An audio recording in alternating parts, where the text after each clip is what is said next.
Time being 7:01, I call to order the Franklin School Committee.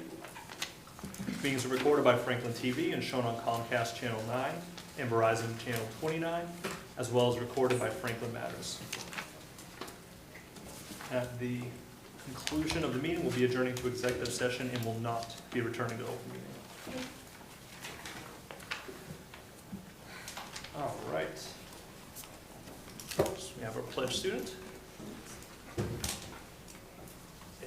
Ellen Mahoney. Not the first time up here on TV screens, but Ellen is a senior at Franklin High School and has been her class president for the past 4 years.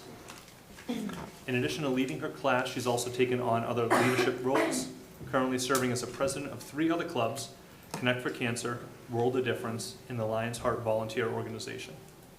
She's also the treasurer for the FHS National Honor Society and a member of Science National Honor Society, Latin National Honor Society, and the DECA Business Club. Ella was recently chosen as Student Visionary of the Year leader and will work alongside her peers to help raise money for the Leukemia and Lymphoma Society.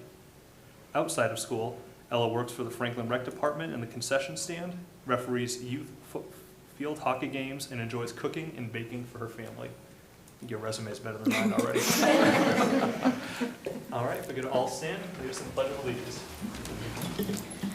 I pledge of allegiance to the flag of the United States of America and to the republic for which it stands, one nation, under God, indivisible, with liberty and justice for all.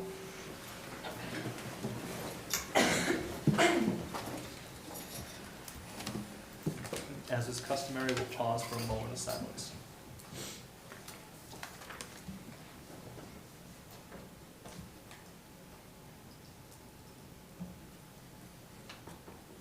Thank you. All right, routine business, review of agenda. Agenda look okay to everybody? Yeah, looks good. All right, payment of bills taken care of. Payroll, Vice Chair McNeil. Payroll's in order. All right, FHS Student Rep. To start off with some news from the whole school, the Community Service Club is hosting a buoy ball tournament for Scope on Friday, November 1st. You need to sign up in teams of 5 to 6 before October 28th, and all of the proceeds go to Scope USA, sending deserving kids to overnight summer camps. Registration for the pickleball tournament is now closed, but we are still in need of volunteers this Saturday. If you are interested, check out the Connect for Cancer social media or reach out to the officers. The 8th grade and FHS Pep Band will be playing side by side at the football game on October 18th. This game will be pink out for breast cancer awareness. School Picture Day is on October 29th and October 30th. And the SAT was held at FHS this past weekend, and the PSAT is being held at FHS on October 26th for all those who are registered.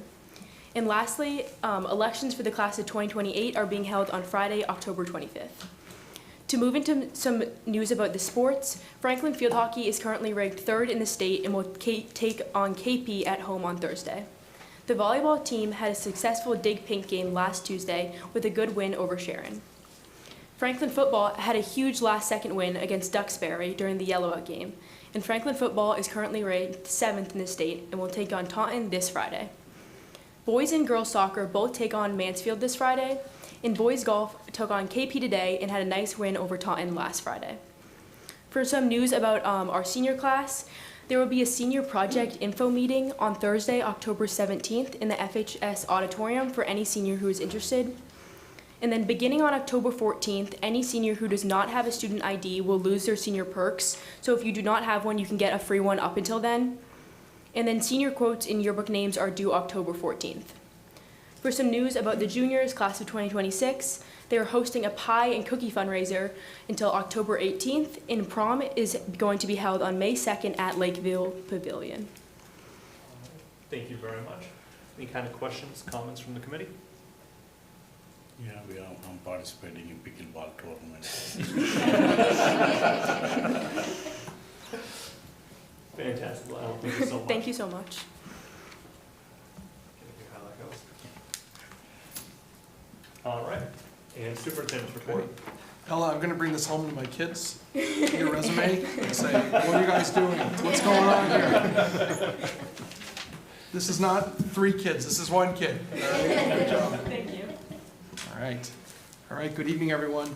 We have a packed night with presentations that we're excited to get to, so I kept my remarks short. Professional learning, our administrative retreat this summer included Katie Novak, as we referenced before, and she facilitated a universal design session for our administrators. During the October 2nd early release day, our administrators shared their new knowledge with educators in their buildings. In addition to UDL, educators engaged in learning around social emotional learning, the new IEP, and Title IX regulations on that day. So that is our brief update today, and we'll get into more updates as we move through the meeting. Questions, comments from the committee? No, I'm good. All right. We'll go right into guest presentations. Okay, without further ado, I'd like to call up our secondary leadership team, our administrators. We're joined today by our 3 middle school principals, Miss Lizzie Morrison at Annie Sullivan Middle School, Craig Williams at at Remington Middle School, and Becky Motti at Horace Mann Middle School as our principals. We also have our principal of Franklin High School, Dr. Maria Weber, and our associate principal, Ms. Kristen Reed, joining us today. Similarly to when you saw the early childhood and elementary co-present on each of the goals, we are going to follow that same format tonight so that each goal area is hit by middle and high, and then they'll move to the next goal area. There's a lot of commonality, the synergy amongst the district and many of the goals, so I'm excited to have this team. I said this 2 weeks ago with our elementary team. We're very fortunate in Franklin to have such a dedicated group of leaders that lead our buildings every day and really have come together to put together level-based goals and strategies that create real consistency and shared experience for kids when it comes to certain parts of it. And I think it's nice to see the progression from middle into high. So without further ado, I'll kick it over to the team and they will facilitate the presentation. Thank you. All right, thank you for having us. I'm going to kick it off with our school improvement presentation at the secondary level. We really aligned a lot of the work in the district this year, so you heard from the elementary a few weeks ago, and we will kind of pick up where they left off and share about middle school and high school in terms of these goals. So we have our core values and theory of action, and then our 4 strategic objectives that we are going to highlight tonight. We will start with the social emotional well-being of our students and our staff. And you'll see the presentation really focuses on the goal, the action steps, the outcomes, and then we highlighted those changes for you so you can really see the difference between previous years and what we're focusing on this year. So Becky will start off with strategic objective number 1. Thank you again for having us. The first strategic objective is promoting the social, emotional well-being and belonging of both students and staff.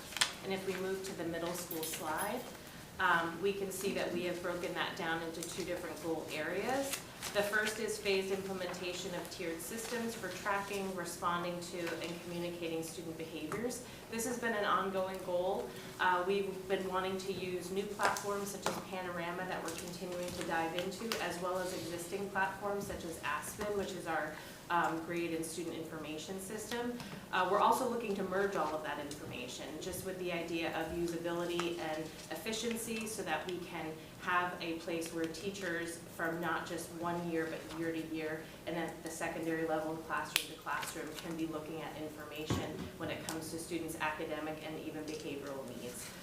So again, looking at Panorama, continuing that work, we really want to enlist our counselors this year to really take on some of that deeper dive. Some of the ways they will be doing that is through the development of their own SMART goals. Things such as using the screening tools that are available in Panorama. We did some 6th grade surveys that we want to continue doing to survey the culture, but also we can dive deeper into students' needs and really be able to get some data that way.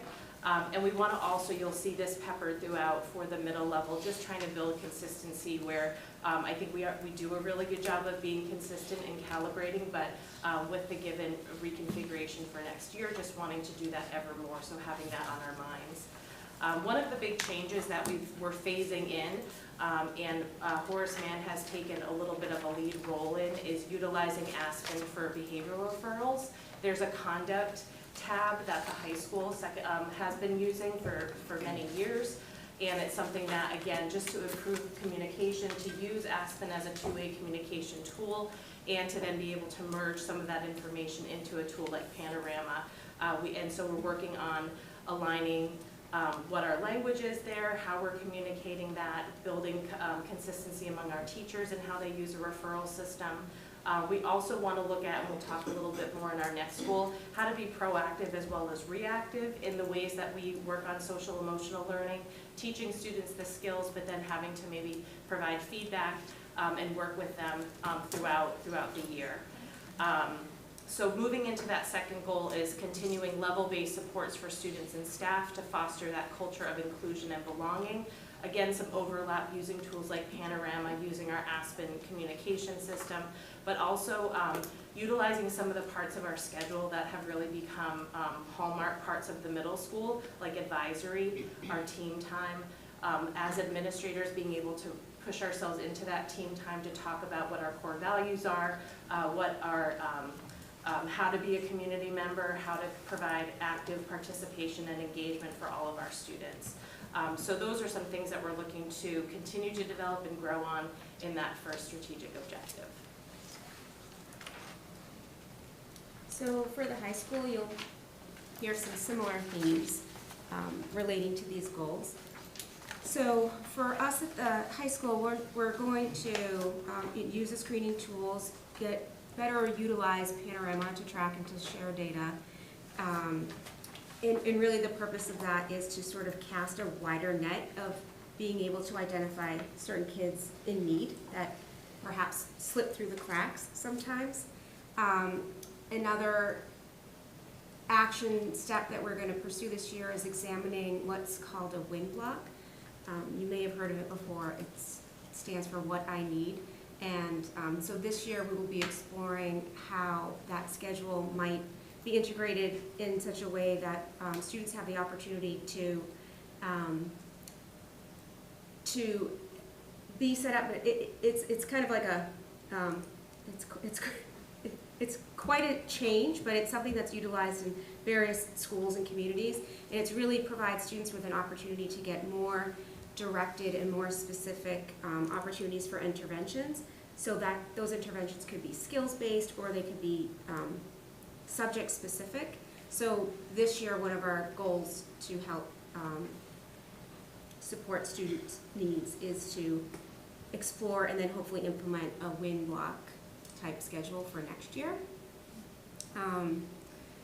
Along with that, one of the outcomes by focusing on this work is to, like the middle school, where they want to create consistency across the 3 middle schools, we really want to create consistency across the 3 house offices, so students can have similar experiences and needs can be met in a similar way. And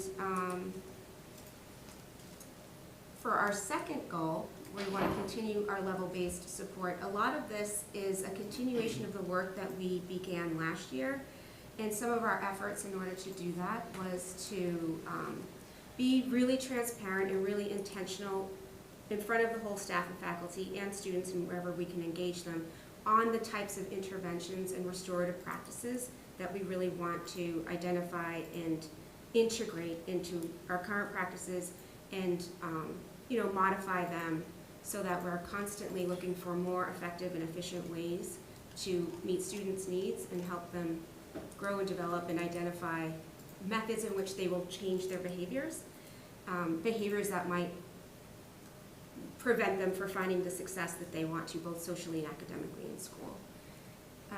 Some of the ways that we are exploring this year and some of our restorative practice efforts, we're taking a second look at our system of consequences, Friday reflections, and even in school suspensions, trying to explore ways to have them be more of opportunities for discussion and reflection and very like a thought-based approach to what is causing the behaviors and how they are really interrupting their school day and how that they can change their behavior to be more successful in school.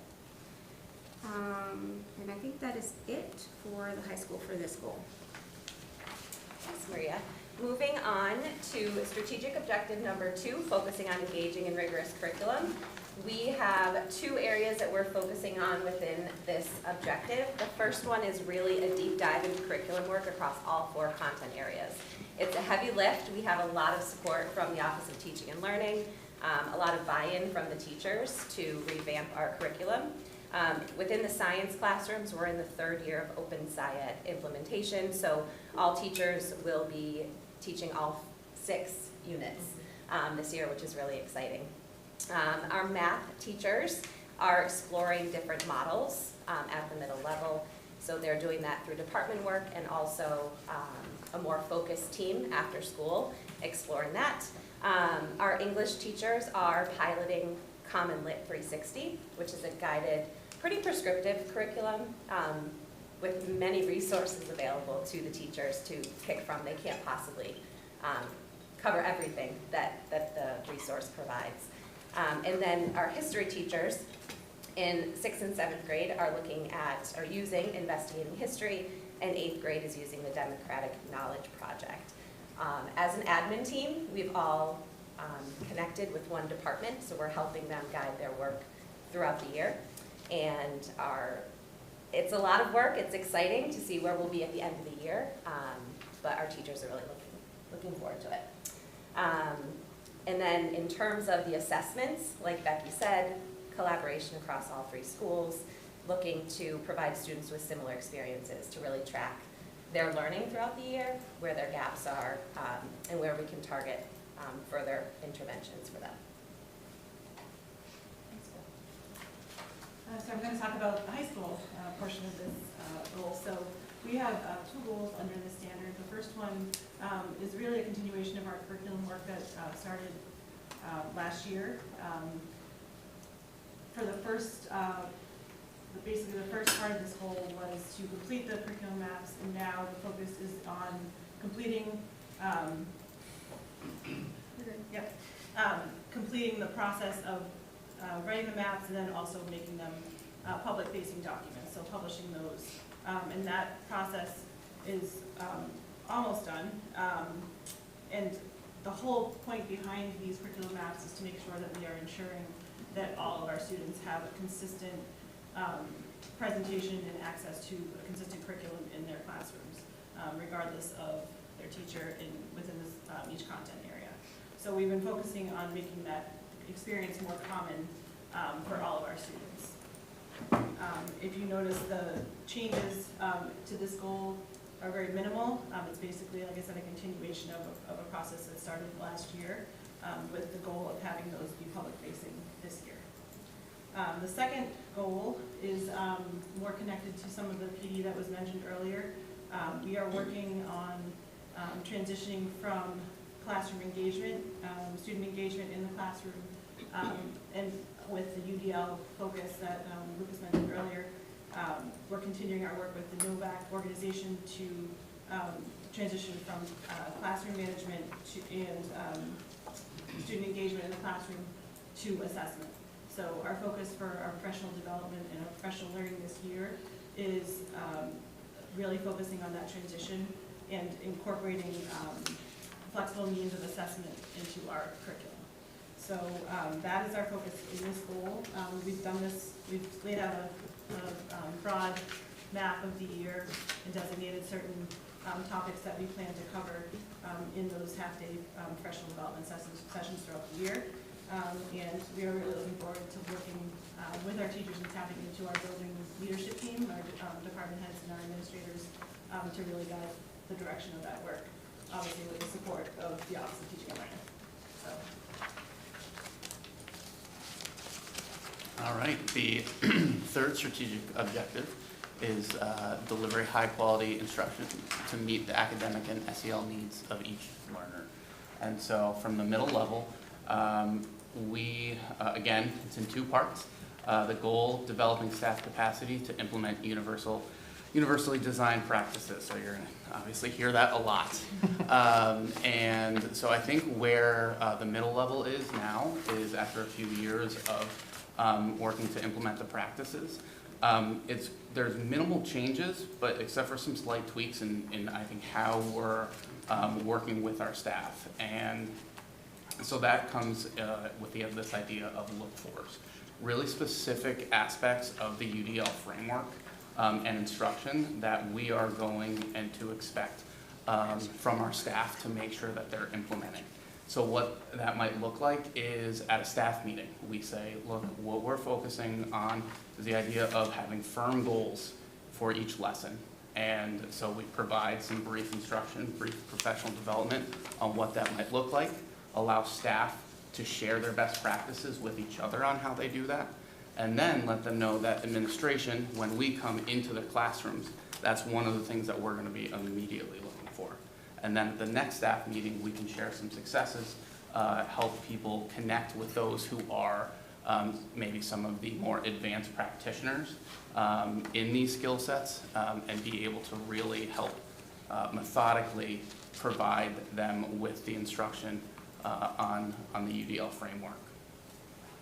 And so I think that's going to help move it from this large idea of universal design to really try to have it in those bite-sized pieces. The second goal in this strategic objective is maintaining and aligning tiered systems for screening, supporting, monitoring, and communicating needs and progress. One of the big aspects of this goal you'll see is implementing new IEP mandates from DESE.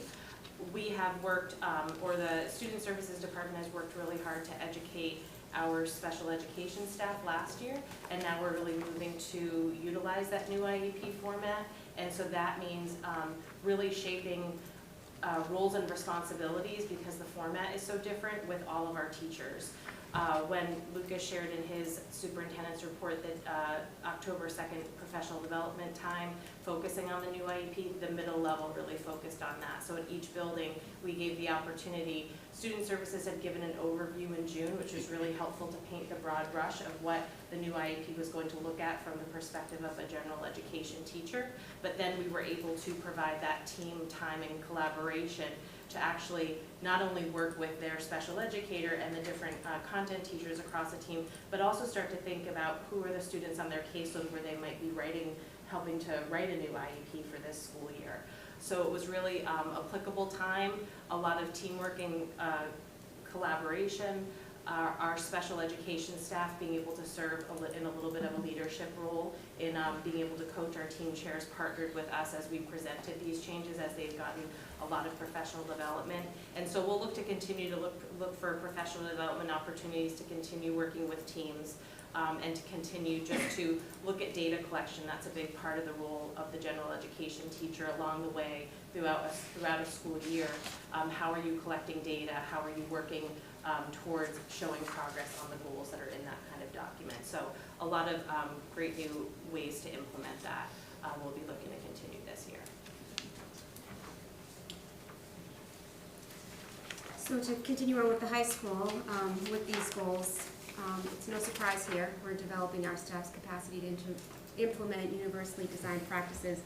And I'll add that I was pleasantly surprised myself recently. I send out a weekly poll, informal weekly poll to the staff and faculty at Franklin High School. And this past week, I asked them, what is your comfort, I kept it simple, what is your comfort level with UDL from a 1 to 5 range? And I was pretty surprised. I don't even know if I've shared this with you yet. Yeah.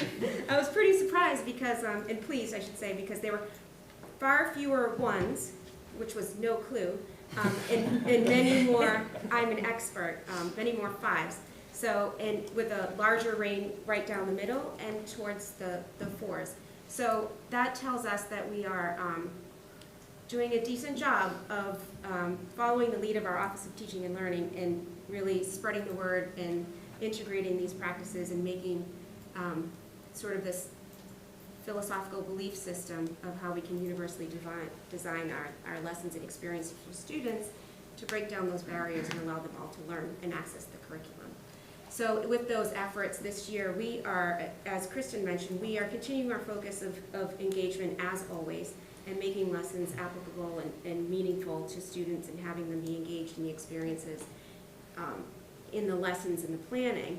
But we are focusing, purposely focusing on taking a look at assessments this year through that UDL lens to see what kind of assessments are we giving, Are we actually capturing what students learn and what they need to know? And how can we do this in a way that every student can access their assessment to be able to provide the teachers with the information that they need to know where they stand in terms of where they're at in their learning process. So we are working on that throughout the year through our professional development opportunities.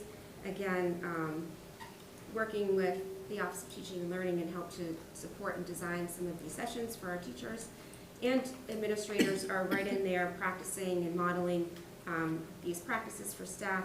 The other thing that's important to mention is that one of our outcomes that I think we're going to be pretty proud of is a shared understanding of UDL. So I had mentioned at a previous meeting that not only do we have our department groups, but we created these interdisciplinary learning groups. So we're using those opportunities, and we just did that on our October 2nd Professional Development Day. And the feedback from faculty was that the conversations were very robust because they were able to hear and learn perspectives from their peers in other disciplines, which just helped promote this process that we're trying to do. So that is the work that we're doing with that, with UDL. And then I can't capture our new IEP mandates from Desi as well as Becky did, but I will just echo what she said and rely on our special educators in our building, our leaders in that area to support this goal. And like Becky mentioned, this is a year where the focus is helping the non-special educators, right, the general educators know their role and their part in this process, more so I think that they have been engaged in before. All right, and strategic objective 4, the effective two-way communication to support student learning. As of course we all know, with the shift of the middle school model into one middle school for the 25-26 school year, an essential aspect is going to be the communication with community stakeholders. So we began that process with the public forum last week. There will be email communication coming out from the middle school administration in October 17th. Which will outline our hopes and future engagement strategies along the way. And we know that this is obviously a significant change for our community, so we want to make sure that we do our part to communicate all that we can and make the community as much as possible part of that process. And then, of course, as we've all received the emails, Franklin Public Schools has an app, and we are very excited to enhance our communication by leveraging these tools. So we've been charged with finding ways to, our current practices of having our newsletters not just go out through our email, but look to utilize that new system, and we'll become more facile with the new app, as we are reminded to do.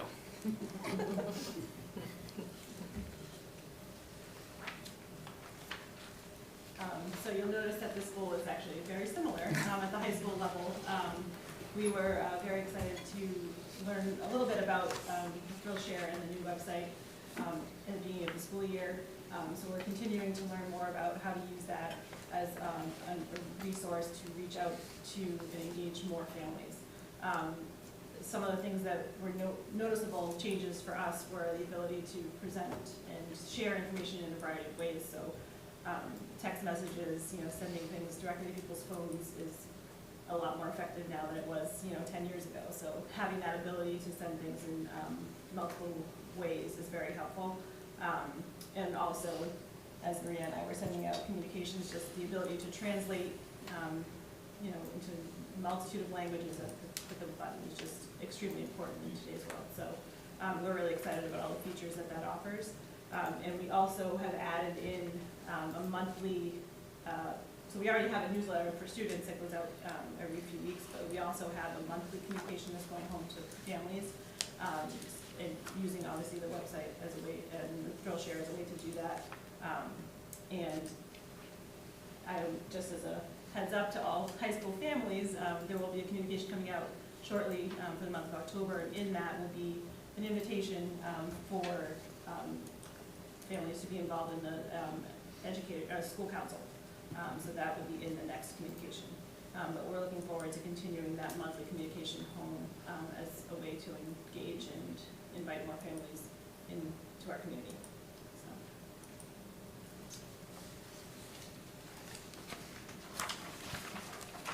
All right, we have aligned systems. We'll have consistent experiences, as Lucas has laid out. So that's our hope, and as you can see, there's a lot of the vertical alignment that we've been hoping for. So thank you. Any questions? Thank you all so much for this, and especially with that last slide about that alignment.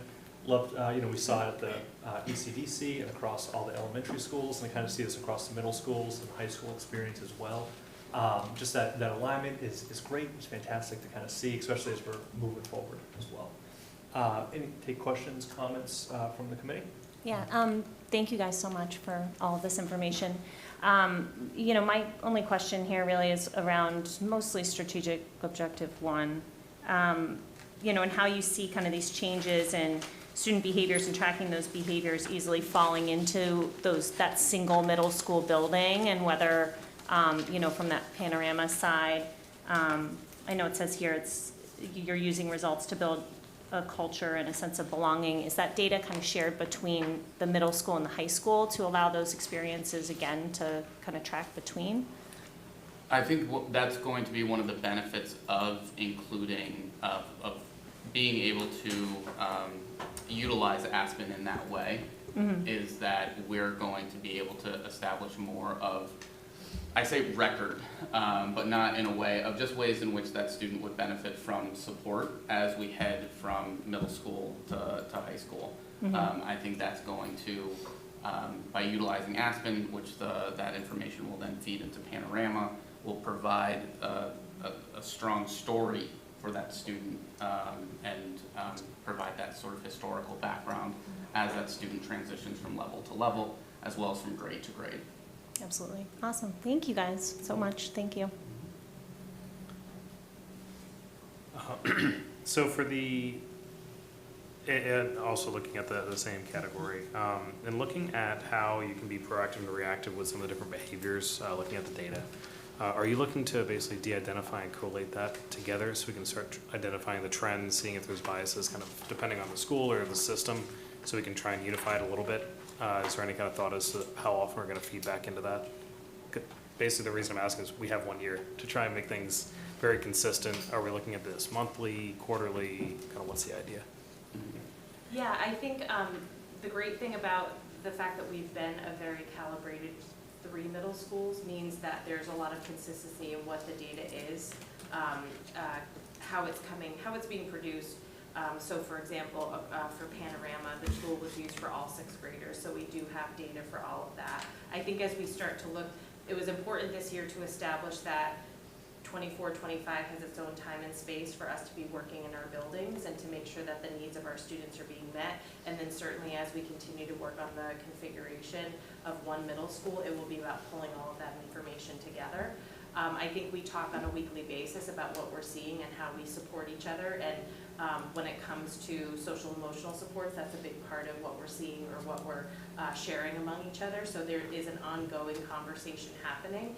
And as people in our building might be talking to myself or to Jen Santasuso, we're then communicating that across the 3. So some informal conversation that's happening with some opportunities to look at that data that we're collecting last year and this year to kind of merge in the way that you're talking about, to look at trends and to make sure that we're meeting all the needs of students. Awesome.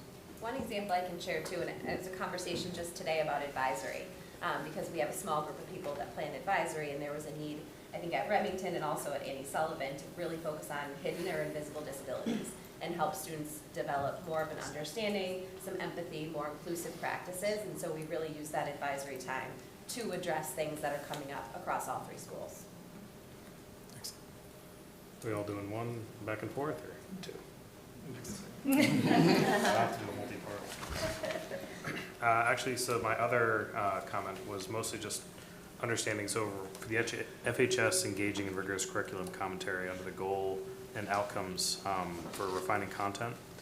The term used is to increase authentic assessments. Could you expand on that a little bit and then also detail how we're looking to do that in a consistent manner? Because I feel like as soon as we start expanding, then things can be unique, which is great, like kind of that creative way of doing it. We want to make sure that everyone's still getting a comparable experience. Yeah, so I think one of the goals would be to incorporate more assessments that focus on the practical application of skills that students are learning. So offering connections to like real world applications. And so I think one of the focuses of our UDL work is, as I mentioned before, the flexible needs of assessment. And so what would an assessment look like in a science classroom, and having conversations with, for example, our science department about skills that they're learning in the classroom and how that would be applied in the real world setting. That is going to definitely connect back to our curriculum that we have already developed. And I think the goal would be to then sort of have common assessments articulated in the curriculum that are universally designed. I don't know if that answers your question, but I think the whole point, I think the idea is to develop the capacity of all of our teachers within a particular course to have common assessments that are more practical application based and more skills based, performance based, as opposed to simply a multiple choice test or something like that. So the authentic usually, in my mind, it comes into the actual application of what the students are learning and what they will take with them, looking at our portrait of a graduate and what we want them to leave Franklin High School with, how they're going to learn and use those skills both in the assessment in the classroom, but also what skills are they taking with them as they move on through the rest of their time at Franklin High School and as they graduate. So I'm not sure if that answers your question exactly, but Maria, do you have anything to add? Or? Yeah, no, I would say, yes, that's part of it for sure, a big portion. In addition, the focus of this work is also two more things I can think of. One is we really want to understand what the student knows about, yes, it's a skill development, but if we're talking about content specifically, is the assessment able to identify what the student actually knows? So an example that was shared recently was, a student was struggling to write in a written response to describe how a speaker works, but that student could articulate how that speaker functions perfectly using language and vocabulary about the parts of the speaker. So is that in how that student is graded, is that, is the measure of the content and what they know, or is it about their ability to write something down? So depending on if it was an English class and you're trying to assess a skill of written language, then the assessment would have to reflect that, right? The measure of that student's level of understanding. But if it's to be able to articulate how a speaker works and functions, then that student's ability to be able to articulate it in that way serves its purpose. So that's really what's informing the teachers of what a student knows and doesn't know about the subject area. And I think of another thing as we're exploring this year, kind of what assessments we've been traditionally using and then what we might explore through a universally designed perspective is thinking about those like unintentional sort of biases that people become attached to over time because they've had a practice that works really well, but maybe it's time to just pause and reflect and explore, like, is that assessment really the best way to capture what we want and need to know about students' level of understanding? So if it's like, there's a place for traditional assessments, multiple choice and things like that, but is, a specific way that it's been done for the last 20 years still an appropriate method? And yes, it may be, but the opportunity to reflect on our assessment practices is what we're hoping to gain this year, and then have, providing students different opportunities to be able to assess what they know based on our reflection and time we spend exploring and reviewing our assessment practices. Does that make sense? Yeah, excellent. I think that for those of you who tuned in to our last meeting, it really is a continuation of even what they're doing at the elementary school level. And that's what I think is really impressive here, is that continuation of kind of realistic and adaptive response and how we are evaluating our students. The examples given here were great, but really looking at actual application, not just, hey, great, we can memorize 20 words over and over once a week. Excellent, good job. That's not really how things are. And also the applications, like with sciences you were explaining, I think it's really great to hear that we're continuing that process kind of all the way through and really making sure that these students are ready for what's next. So thank you. Okay, cool. So thank you for the, I can never speak right away. Thank you for the presentation. I guess my questions start with the first goal, for strategic objective 1. There was mention of leveraging the counselors more for the first goal. Can we expand on that a little bit, like what they're going to do? And are there any concerns with workload for the counselors? Sure, I can start and then we can jump in. The counselors are an integral part of the tiered systems that we can provide for social, emotional, behavioral, but even academic needs to some degree. With the idea of school counselors being school-based, and the goal is always to get students able to access the curriculum. So really where we want our counselors to take a leadership role at this stage in our use of Panorama and things like streaming tools is because they can pull some of that information together, whereas a 6th grade teacher or an 8th grade teacher is only going to see a small percentage of students. Our counselors are responsible for a school-based perspective. We also want to, and with the investment of more counselors at the middle level, have been able to do more tiered supports where when they see themes, to what you were talking about before, themes or trends in the data, they can pull groups together to talk about anything from academic concerns to social concerns to family or environmental concerns at home if there have been a number of students with a loss in the family or with certain challenges, then there's opportunities to bring that together. And sometimes that comes exactly from the students themselves.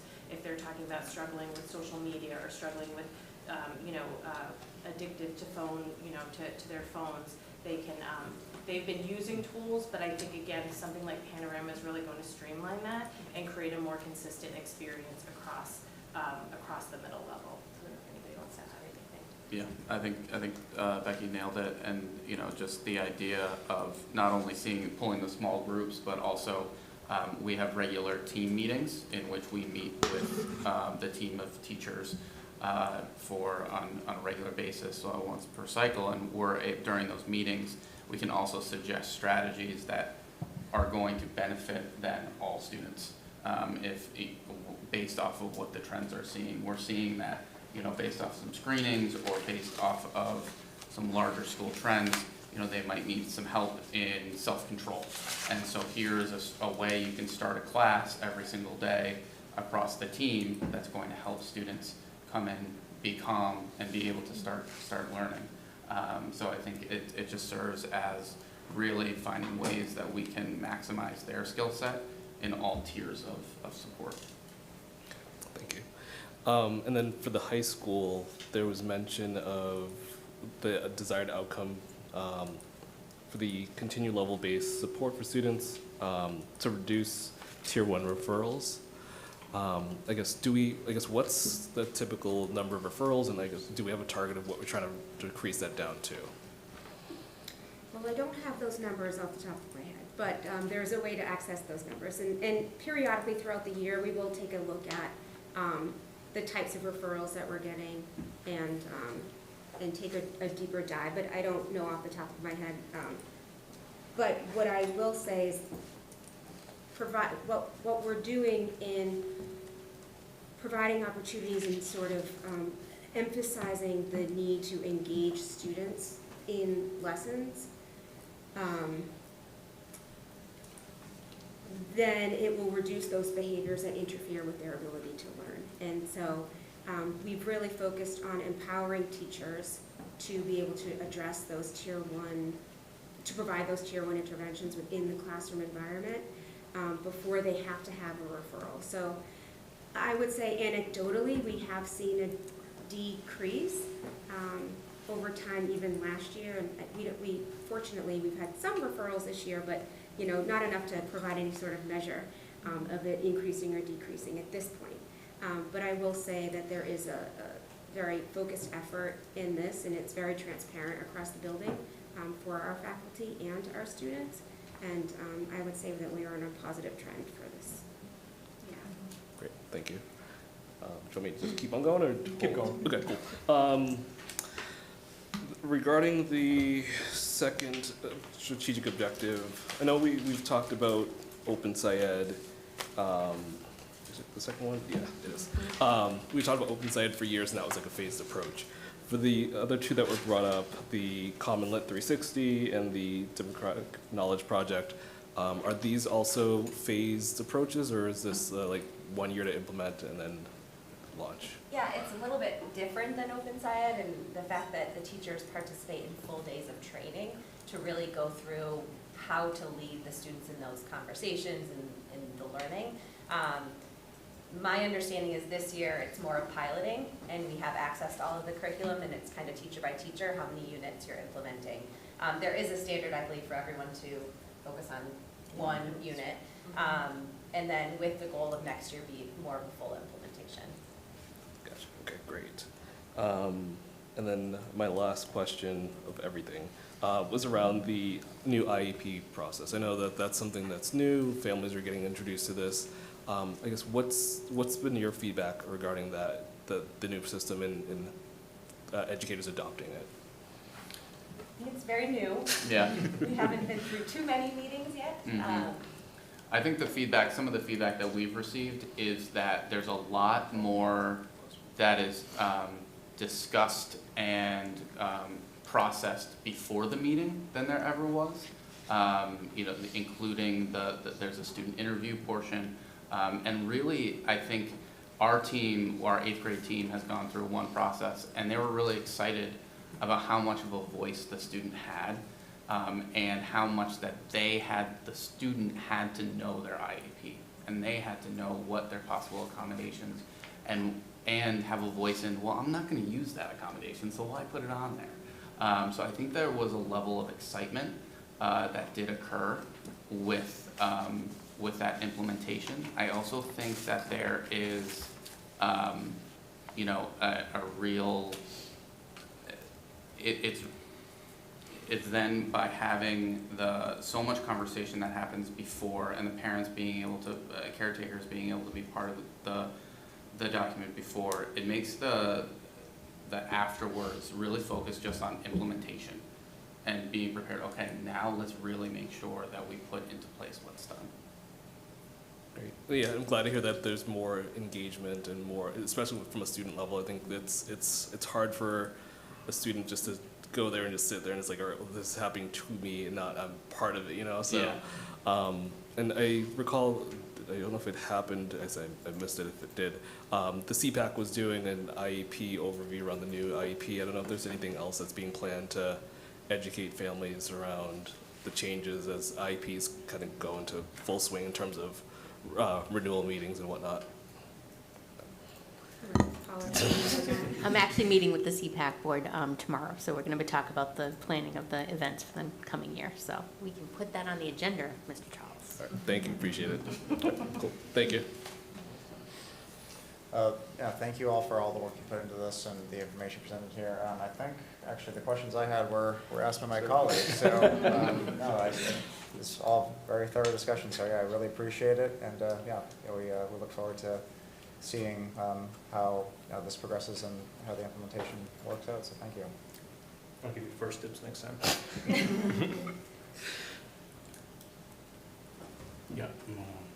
Yeah. First of all, it's, as Lucas said, it's a luck to have you all in Franklin. It's a great plan, no doubt about it. And the only comment I have is, if this being implemented in this year, no doubt our students will become #1 in the vicinity. Thank you.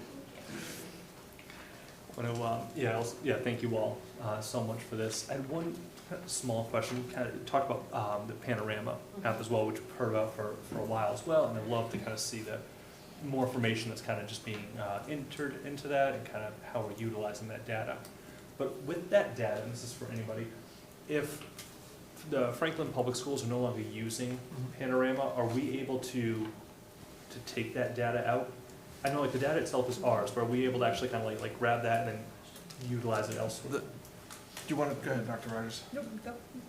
You can go. So most of the data that is in Panorama is fed in from different applications. So fed in from Aspen, so we own the data, things of that nature. Okay. Yes.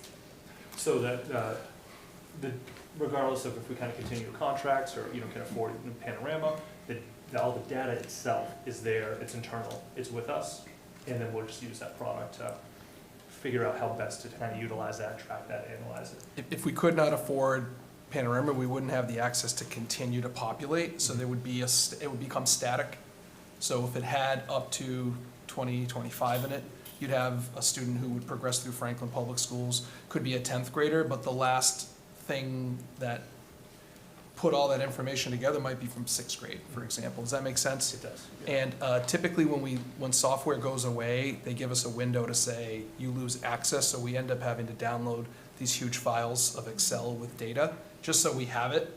But at the end of the day, it's not very useful when you do that. So you just have to figure out another means. If the plan is to go away from any type of software system, we usually have to have a really thought out transition plan or contingency to make sure that we're either taking the information out, putting it in a record, saving it, or transitioning to a different software. Sometimes that occurs. But in this case, as Dr. Rogers said, if you're taking information from all different aspects, Aspen, different other assessment softwares, things like that, we would have to just go back and look at those, the parent data, and just have that as well on file. So, Thank you very much. Again, thank you all so much. It's a fantastic presentation. Really appreciate it all. thank you. Okay.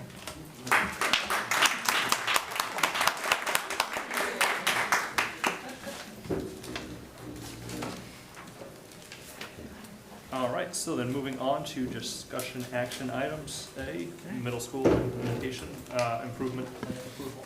I recommend approval of the middle school's 2024-25 school improvement plan as presented. All right, is there a motion? I move to approve the middle school's 2024-2025 school improvement plan as presented. Second. Second. Any questions, comments, discussions? So, All right. one question, yeah, so, regarding once we vote on this, when will the improvement plans, sorry, Superintendent Gear. I'm sorry? When will once this is voted on, when will the improvement plans be posted onto the Tomorrow. website? Perfect. Tomorrow. Thank you. Any other questions? All right. Seeing none, vote will come on a motion. All those in favor signify by saying aye. Aye. Aye. Opposed? Motion carries. Thank you. All right. And now, B, FHS 24-25 school improvement plan approval. I recommend approval of the Franklin High School 24-25 school improvement plan as presented. Is there a motion? Move to approve the Franklin High School 2024-2025 school improvement plan as presented. Second? Second. Discussion, questions, comments? All right, seeing none, vote will come on a motion. All those in favor signify by saying aye. Aye. Opposed? All right, motion passes. Thank you all very much. All right, C, 2025-26 elementary boundary line vote. Okay. I'm going to move over to the rostrum.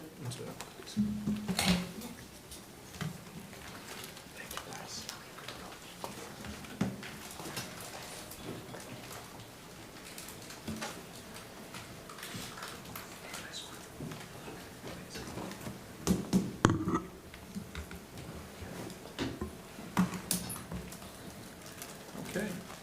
So as the projector, look at that, warmed right up. We are back in front of you today, basically to frame the next segment of the meeting. You basically have two discussion action items, three actually in front of you. One is the elementary boundary line, which we presented on last meeting. The next is the consideration for the Davis Thayer students and families. And the third is MASC resolutions not connected to reorganization, but those are the three action items. So We've put together a small update presentation building off of last week that we hope to walk through with you to just provide some updates and feedback of what's occurred over the last 2 weeks and continue the conversation so we can continue to move the work forward. Before we get into the presentation, I debated on when I would discuss this, but it feels like the most appropriate time right now. I woke up this morning and received a text message of an article that was put out around the reorg, and it had to do with Franklin Public Schools and the redistricting and creating a permanent divide. And the article itself I found to misinform and misrepresent. As folks in this room, including our audience who have been to multiple meetings, I felt as though some of the information misrepresented and misinformed, and I found it to be quite disrespectful, if I'm being honest. I typically don't give energy or attention to certain matters because I think that's how they grow, but I also didn't want to miss a moment to just call this out for our community. The article talked about basically the redistricting. It had a picture of Civil War soldiers. One was a Confederate, one was a Union soldier from, I believe it's from a docuseries. That was the first thing I saw when I opened up my email this morning. And I was just really disheartened for the amount of work that's gone into trying to present and bring people along. Didn't feel respectful. What was most really just troubling to me was using words and categorizing some of our students who live in particular areas as it relates to zoning as challenged. It referred to certain schools as statistical embarrassments, and the quote wrong side of the tracks was used. I think these are all things that I shut down conversations that occurred in the spring around this idea of us being divided as a community. And I will just say that I think it's disrespectful towards our students, our families, our staff and leaders. Anyone who resides in an apartment complex or grew up in one, and I know many in this room have, I think it painted a very broad stereotypical brush that we need to be very careful about as a community when we have conversations and we talk this way. It's one thing, many people have reached out about concerns with very thoughtful emails with information that we've taken under serious consideration. That was not the style in which this was communicated. Division, we are unifying 3 schools in the middle school into 1. So I don't know how that's dividing. We're moving from 5 elementary schools to 4 with basically 2 communities, understanding that there is a line. We are not alone in the Commonwealth in going through redistricting or reorganization. Our neighboring communities have done very similar projects, and we're not unique in that ability. I've committed to trying to move forward and bring our community along and get to a place where we can establish communities and try to build trust in our ability to lead and listen, but ultimately make decisions that we need to make for the greater good of our community, and recognizing that has impacts in many different ways. But I found I needed to call attention to this because I think the suggestion that it's a very slippery slope and very dangerous conversations to have when we talk about schools and particular students, when we start to reference socioeconomic status and apply it to insinuate that there's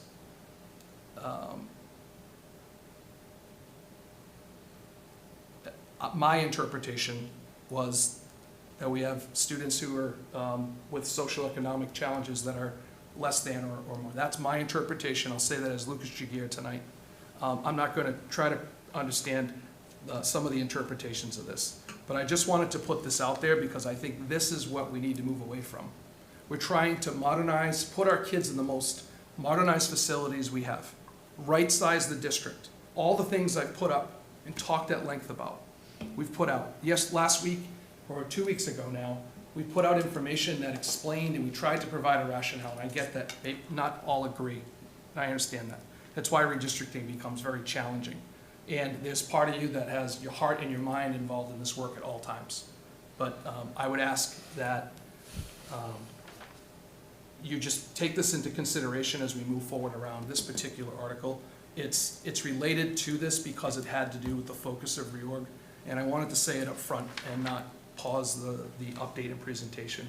And that's all I have to say about it at this point. But I found it disrespectful. I'm joined today by some of our elementary principals and assistant principals who are in the crowd, who work very closely and lead in our schools, at our elementary schools at different levels and different places. And I've talked to a few staff that have read this article and took it personal. So on behalf of any of our teachers, our students, our families, and our leaders who are leading in our elementary schools across the board, no matter where you teach, I just wanted to say that there's so much good happening across all of our schools.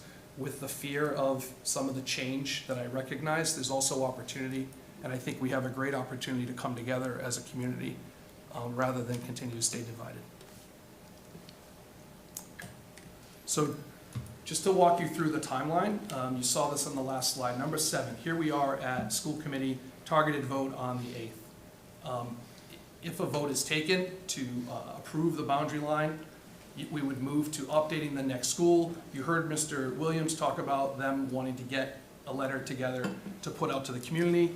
We'll post for some of our school-based teams and teacher representatives for steering committees as we move forward. Look for parent engagement opportunities that will be communicated along the way, and then ultimately move to, there's a calendar vote that I'll tee up later on in the meeting.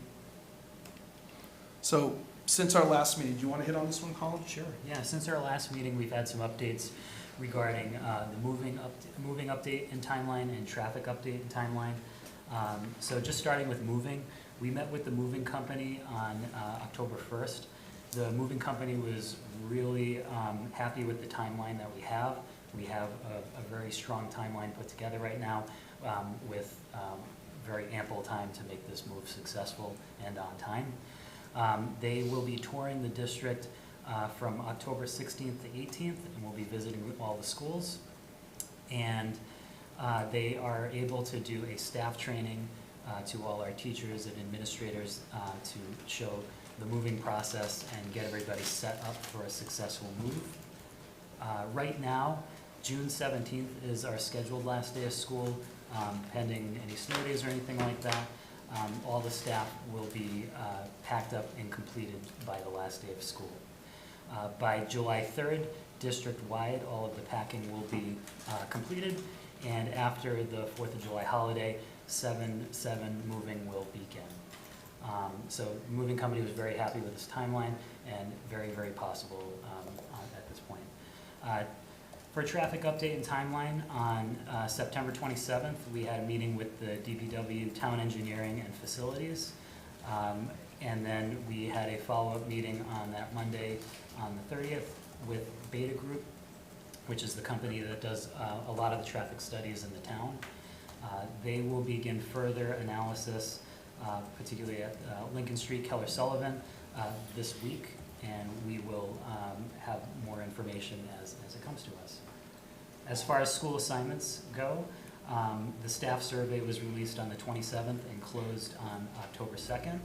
We hosted an open house feedback session on September 30th, and we have 2 superintendent roundtable discussions. One occurred yesterday for the elementary level, and on October 10th we will host the middle school. Once the boundary line is voted on, if approved, our timeline continues to be October 11th, the next school. By October 11th, the next school's assignments will be updated in Aspen, and we'll be ready to send out a opening communication from principals by October 18th. Okay, so just a little bit about the open house feedback session. So the purpose was to gather community input regarding the boundary line, answer as many questions, discuss concerns, and listen to feedback. Many families, I think I would say we probably had 20 to 30, I would say. That might be about that, who joined us. There was a lot of great conversation with folks who shared. They were expressing concerns, they were asking questions, some were looking to connect with various folks that we had in the room. And the format was more flexible than we've normally done, where we've done more of a kind of a lecture style and then popcorn comments, we thought it made more sense in this case, the power of kind of having conversations so that people could finish a thought, maybe get some feedback on it, ask a question. And I found it to be valuable for the purposes that we had it. And it was in the FHS Media Center.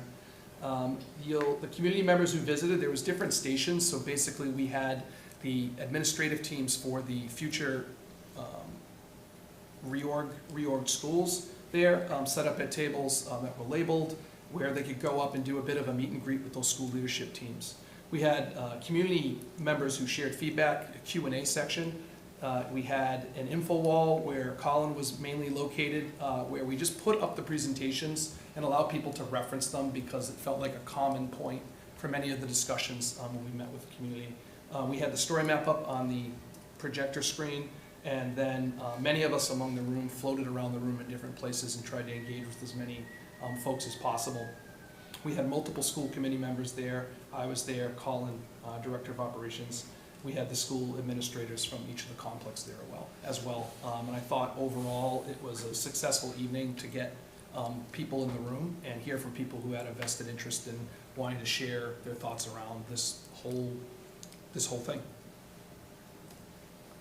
So we tried to capture as many of the conversations and questions in an effort to try to bring them back to you as a school committee. You were, some of you were part of some of these conversations if you were there, but it felt like for the good of the group, we would just share through some of these things. So do you want to go run through some of the themes that emerged? Yeah, absolutely. So one of the common questions were where were specialized programs going to be located? This was actually on the story map as well. So you can see right here are at North and South and Central what programs will be planned. And this is also on the story map as well for reference. Another question was why can't we keep school communities together? So students of Oak Street staying together, Keller, Jefferson, all of the different ones staying together and basing a line on communities. We did do some quick math at one of the stations, and the numbers did come pretty close if we were to do this. However, after further analysis, we found out that the kindergarten group wasn't considered in the equation that we did on the site, as they haven't been assigned to a school yet because they're not enrolled yet. So when you factor in the kindergarten enrollment that would be coming to North and South, it does change the enrollment to almost flip what our recommended boundary line shows. And this kind of creates a close functional capacity limit in the South location. And that kind of relates to the next topic of the South building complexes that are either proposed or being built. We created this boundary recommendation to accommodate any future changes in population in North and South based on functional capacity, as well as what our current populations are. We did get some questions about transportation and busing, and from the start of this, we said that we need this boundary line established and to confirm ridership before we can move forward. A lot of the information that we can gather is really dependent on the student information in the system, which requires multiple updates to systems. So once we get to that point and the line is established and we can update our systems, we can then pull all of the information we need. We're currently analyzing the student data and addresses that we have and the information that we're looking at right now. We are analyzing students that live over 2 miles, the free and reduced populations, and other student data to create preliminary information, but more will come as we get a boundary line established and can confirm ridership. We got a question about will Solutions run? And yes, Solutions will run at both complexes. The Director of Lifelong Learning is developing plans for next year, has visited the complexes, attended meetings, looked at space, and is in creating plans for these complex schools. Can I just add, Patty Gay is our Director of Lifelong Learning. She's come before you. She is also an ad hoc member of the reorg. So depending on the topic and the agenda of those meetings with the administrative teams that will that are meeting that will lead in the future, we include her when we're talking about things like space and usage and schedule. So we will continue that process as we go. And she's aware of looking for opportunity. I know with solutions, we've had wait lists, we've had different things. She's interested to kind of have that lens as well as we start to build out for the future as well. And consideration to extend Davis Thayer fifth graders to include siblings, families who are currently enrolled in K-5. I can take that. So that was that's a theme, just summarizing. We had many families who attended who either were a parent of a Davis Thayer fifth grader or a parent of a Davis Thayer student during the time of the closure, who had advocated, provided information, different perspectives that were shared. They've also communicated in writing with some follow-up as well. And ultimately, looking at that consideration, I don't want to get ahead of my next slide. I think I'll just move forward. This was in here because I thought, when I commented on the article, I wanted to point out just that there's not a town in America that has equal distribution, I said this last week, of enrollment demographics in every category. However, what we've done is we've tried to look at creating less of a percentage. And we've decreased it by 50% when it comes to free and reduced, for example. Those numbers aren't perfect, and I think there's arguments to be made along any category. But ultimately, we're trying to look at this today, but also 5 years from now and 15 years from now, and how do you create a system that takes into account the data in front of us and present it in a way that is understandable so that we can move forward with a system that's predictable and creates a system that we can lean on as we move forward as a district and as a town. And as students continue to move on, we have something that's built in that's sustainable. So September 24th, just to kind of talk through the rising fifth graders and the boundary line. On September 24th, I just added the slide that I had presented. It talked about a one-time exception. So before you tonight are those two votes. The first vote is on a line for attendance boundary. The second is on the exceptions around the Davis Thayer students and families that were impacted, basically. And if you look here, you'll see the original recommendation, because I didn't want to confuse things. I wanted to have a track record. On October 8th, you'll notice in your school committee packet, you have a recommendation that will kick back to the meeting. And then, because the next slide is like next steps and things like that, but I don't want to get ahead. But basically, the recommendation before you is around consideration for the 25 former Davis Thayer fifth grade students and their siblings enrolled in the elementary school. I will propose that and then open it up for you all to continue with the conversation. But I wanted to just tee this up so that we do this in a correct sequential order. Just want to make sure. Right, here we go. So we're going to take open it up for the two votes and then kind of go through these in a sequence, okay? The first is, and I'll recommend this, it'll open up and then you have time to debate. So I just want to be clear, because I know that this used to throw me off. Like, wait a minute, they're taking the vote, they haven't talked. So I just want to know, like, you'll have an opportunity to discuss this once it's opened, okay? All right. I recommend approval of the 25-26 elementary boundary line as presented. All right, is there a motion?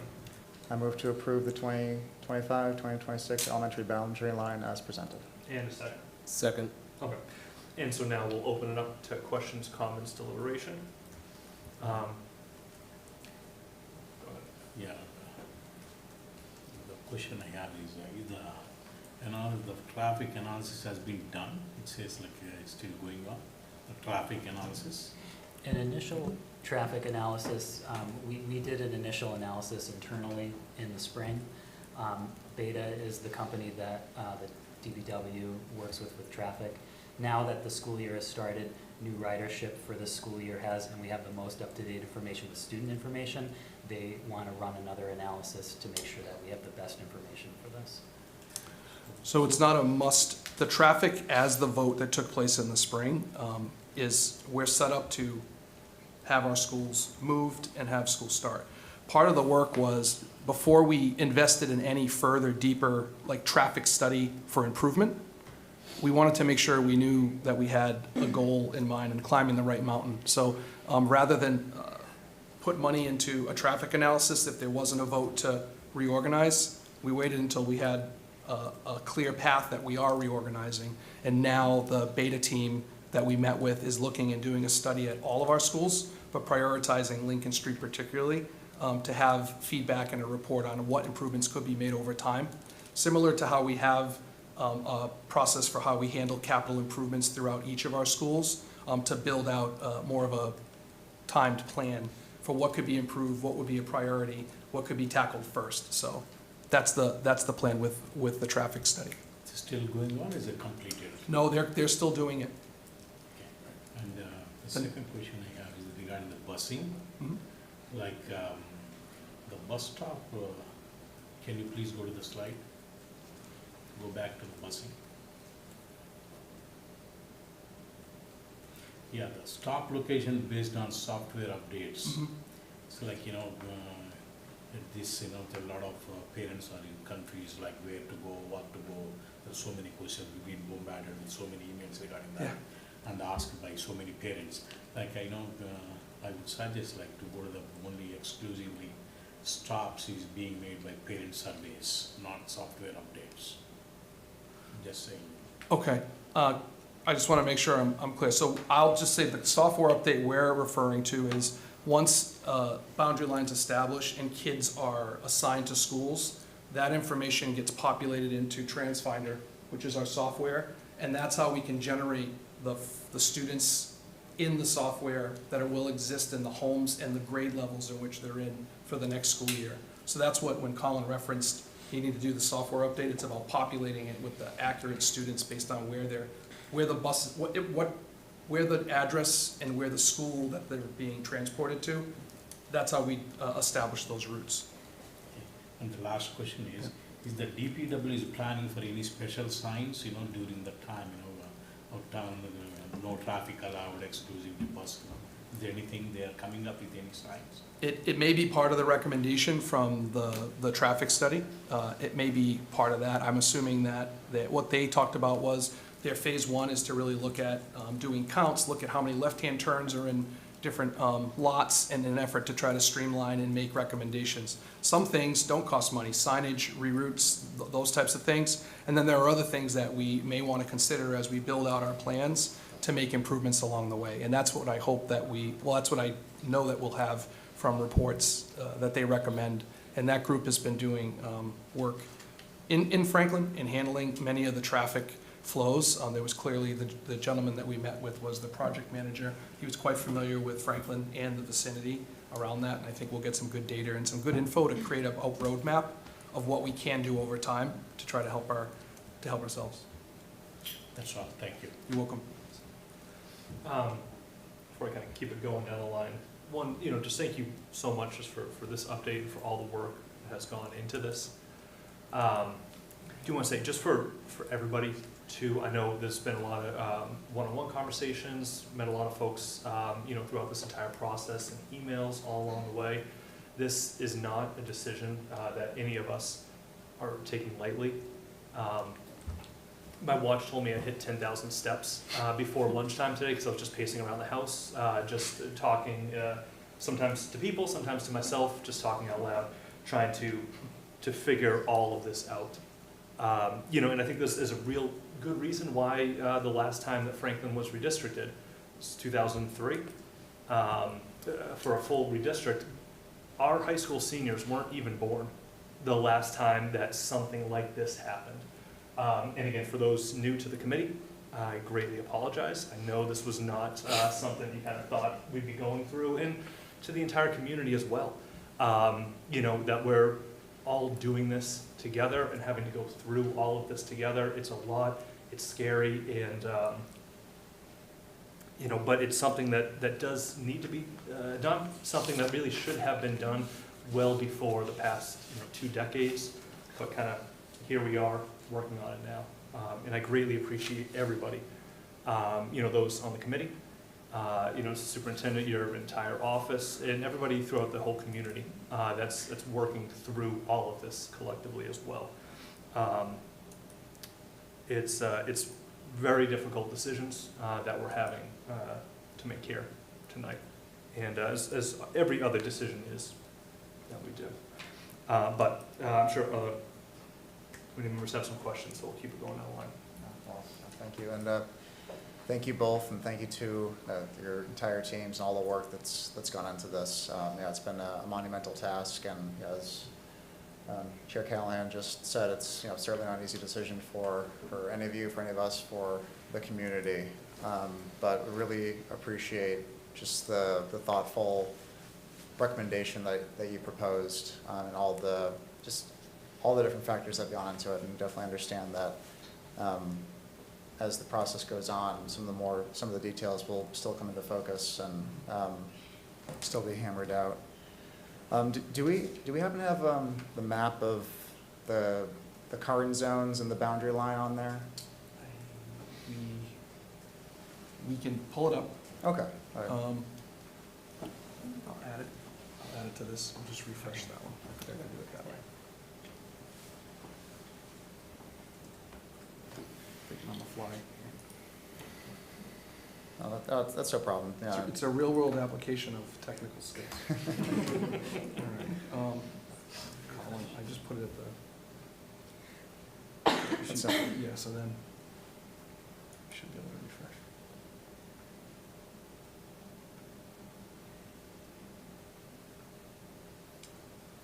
Yeah, that right there. So yeah, thank you for pulling that up. I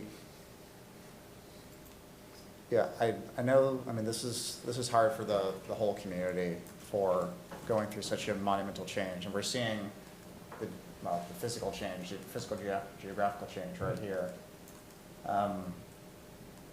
But I think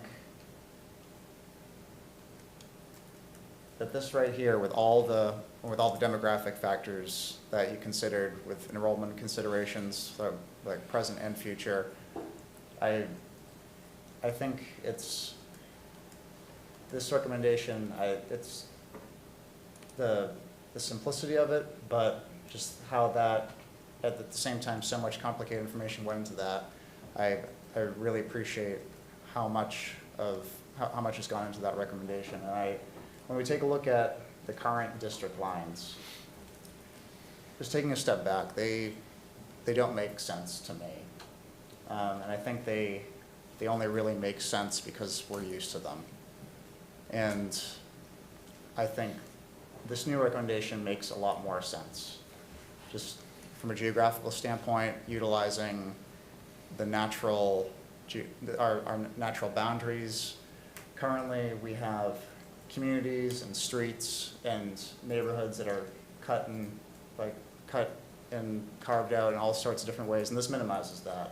And this does so in a thoughtful way that ensures that our enrollment and resources are going to be done as evenly and as possible. And we have heard from members of the community with concerns about some of the demographic disparities that you mentioned, and I think there are some legitimate concerns there in terms of the values that they reflect.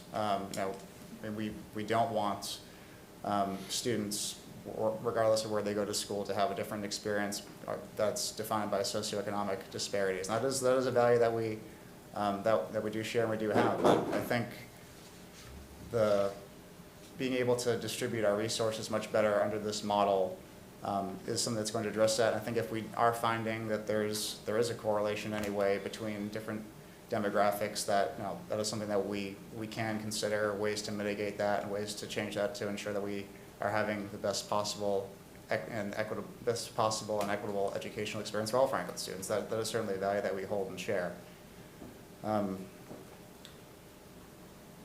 But yeah, I guess just in summary, to me, this makes sense to me. I think looking towards the future, we want to make sure that we have boundary lines and districts that make sense, not just now, but also 5 years from now and 10 years from now.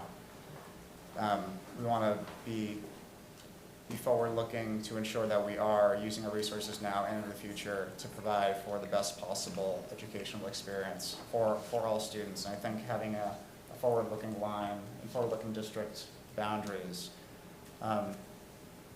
ensures that exact thing. So just want to thank you for presenting this to us. And I know it's not easy. It's not easy for you. It's not easy for us. But we know that all of us up here and your teams and the staff and admin are going to do the best to make sure it's as smooth a transition as possible. All right. No real questions. I mean, I feel like the material that was shared last meeting in terms of the methodology, the rationale, really painted a nice picture of why we are where we're at. Initially, if I had to think back to when we first started doing redistricting and just talking about facilities, 2.5 years ago when I started doing that work, this was not what I would envision as the line and what we were doing from a facilities perspective. But looking at it and seeing what the benefits that come from this, I see this makes sense in terms of how we're using the buildings, how we've defined how the line has been defined, and really just the whole process. I think a little bit, there are some things that we need to talk about in terms of the former DT students, so that's something we'll talk about in the next piece, but I think holistically, I feel like as my peer had said, sets up the school district for success in not just the short term, but also the long term in terms of better being able to use our facilities, being able to ensure that we have the right classroom sizes, and it's not a wide swing where we may have one grade that has, 2 or 3, not 2, but maybe 3 or 4 classrooms of 13 kids, whereas another one is at 25, 27. So I think it adds that balance that we need to have a consistent education, so that regardless of where you reside in Franklin, your child will have a similar education standard as other children in that same grade. So it makes sense to me from a logic perspective and really like setting us up for success. So no questions. I think, well, not a question, I've got another comment. Just the consistency and just the thought process in terms of looking at different models as well. So it wasn't just, okay, this is the one that we're looking at. There were other options that looked at and seeing if they were viable or not, and if they proved not to be. So I feel like the due diligence has been done this time in comparison to previous times where it was more, we're just gonna shift it one way and not necessarily look at it the whole. So yeah, I'm good. Thank you. So I actually wanted to start off touching, much like you did, Mr. Jagir, regarding the spot-on misinformation-laden article that was designed to elicit fear, anger, and division that was put out.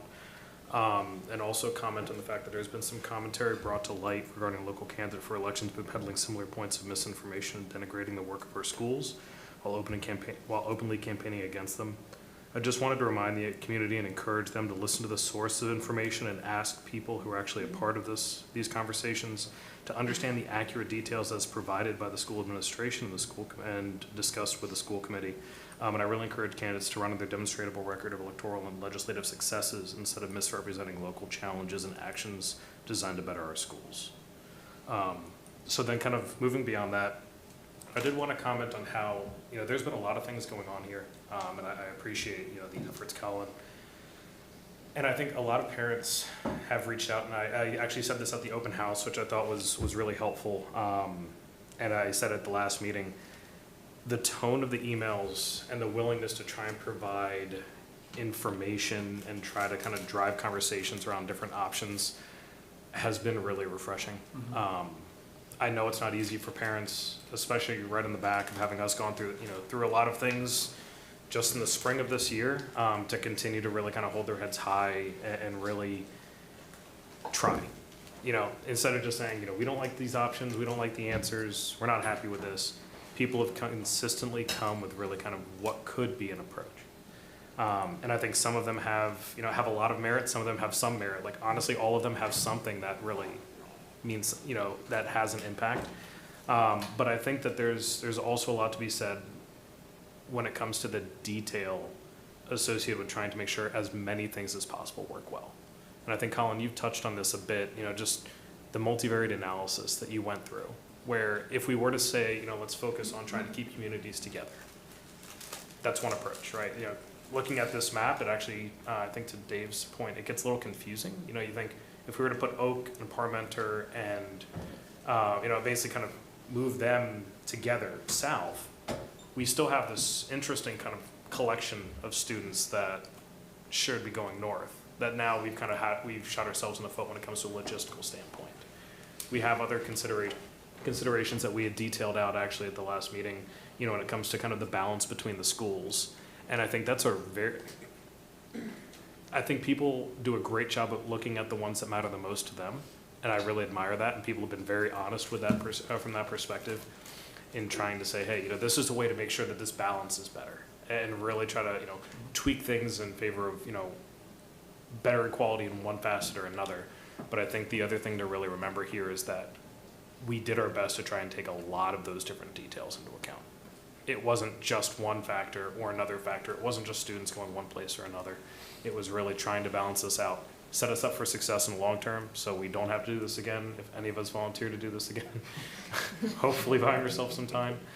But then also really kind of building out the idea of that equality being sustainable. And is it perfect? Well, you know, I think we can all be pretty honest that it's not, right? There's not going to be a perfect boundary that is both technically feasible. You know, like I'm sure that if you drew enough little lines and traced enough streets one by one, we could probably make something work on paper with one set of numbers or another. But then when it comes to busing those students, or when it comes to kind of balancing out or maintaining that sense of, you know, community where we can, I think it really opens us up to a lot of challenges. So I did want to really highlight that and kind of commend the efforts to take as much as possible into this. I know that we presented on 3 main topics in addition to just the number of students, and I know that there were more that you had considered, but do want to make sure that we kind of highlight that, where, especially the parents that brought us numbers, and I've been a proponent of that for a long time. I really appreciate it. I do. And I think, and we've gone through those, and, you know, I know there's been discussions, you know, with the administration trying to kind of highlight things and really iron it out. But it's really a matter of taking as many of those numbers at once and creating a consistent story that we can actually run with, and actually support from again, the technical and kind of the execution side of things. None of this is easy. I think Dave did a good job of highlighting that point too, where, you know, I've had more conversations with the community over a very short period of time, and I'm really thankful for that, and I'm glad that they've reached out and discussed. Again, thank you so much for hosting the open house. I thought that the format was great, just getting to talk to people instead of kind of talking at them or just listening. So I don't want people to think that we just kind of went through the motions, so that we didn't listen. We did continuously go back. We did continuously try and, you know, look at different variables. You know, like Colin had mentioned, you know, he ran through some quick numbers that night, you know, last Monday, and then went back and really tried to distill down and make sure that it could work. And if so, you know, great, present it. And the idea was that as we kind of dug in deeper, it still had challenges, things that come up when you do look kind of, you know, really into that information. So, yeah, I do want to kind of toss that out. And then the other part of it is that looking at this map and kind of the numbers that are involved, and where everyone's going to be moving to, it looks like every community is going to be impacted in some way or another. There's not going to be one simple answer. Yes, some communities are impacted more. Some communities are seeing pretty significant shifts and changes to what they're experiencing, but really everyone is going to be experiencing a shift of some kind or another. Everyone is going to be experiencing changes. And I really want to encourage, you know, the families and parents and our staff to really focus on empathy as the best course of action here. Thinking about really how everyone's feeling as they go through this, recognizing your own challenges, your own concerns, and that pretty much everybody on the map has a concern of one kind or another that may be shared, that may be different, but we're really trying to go forward in a way that's best for the community, and to really try to approach things that way, of thinking about, you know, all of us in it together, all of us going through the challenges, and as we build the new communities as we go forward, that's our best way to create a strong and vibrant community, is to really care about what everyone has gone through and recognize it, and really kind of encourage that continued discussion. So I'm sure there's a question buried in there somewhere, but I'll take a pause and let Erin ask all of hers. Sure, please find it if you can. I have a couple questions. So I know that when, Colin said that after the meeting last Monday, you had gone back and run through some more numbers and found differences in kind of like where the functional capacity of the building lay, if those numbers were taken into account. Can you remind me, what the proposed district line, approximately what the functional capacities would come to for each of the two buildings, and kind of like where you want the ideal range to be, knowing fluctuations in population? Yeah, do you mind pulling up the February one? So I can get you the exact figures here. You want Sorry. this one, before? Which one? This is the, this one? Or do you want No, this one?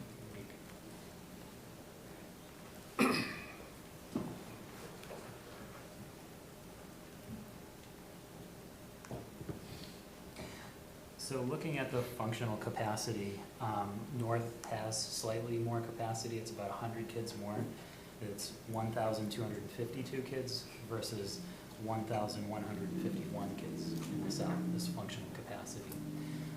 So when looking at this, the goal of it is to try to balance the enrollment in a way that can work off of that functional capacity, to look at what our current enrollment is, how many kids are going to each, and then leaving room for a change in either zone to fluctuate a little bit. So if houses turn over in the north, or there's more development of some sort in either zone, there's enough space to fit that changing enrollment. So looking at the north in this, our recommendation has a slightly higher enrollment as the school has a slightly higher functional capacity. So with that, it allows us more flexibility than having a higher percentage functional capacity at a site versus its enrolled population.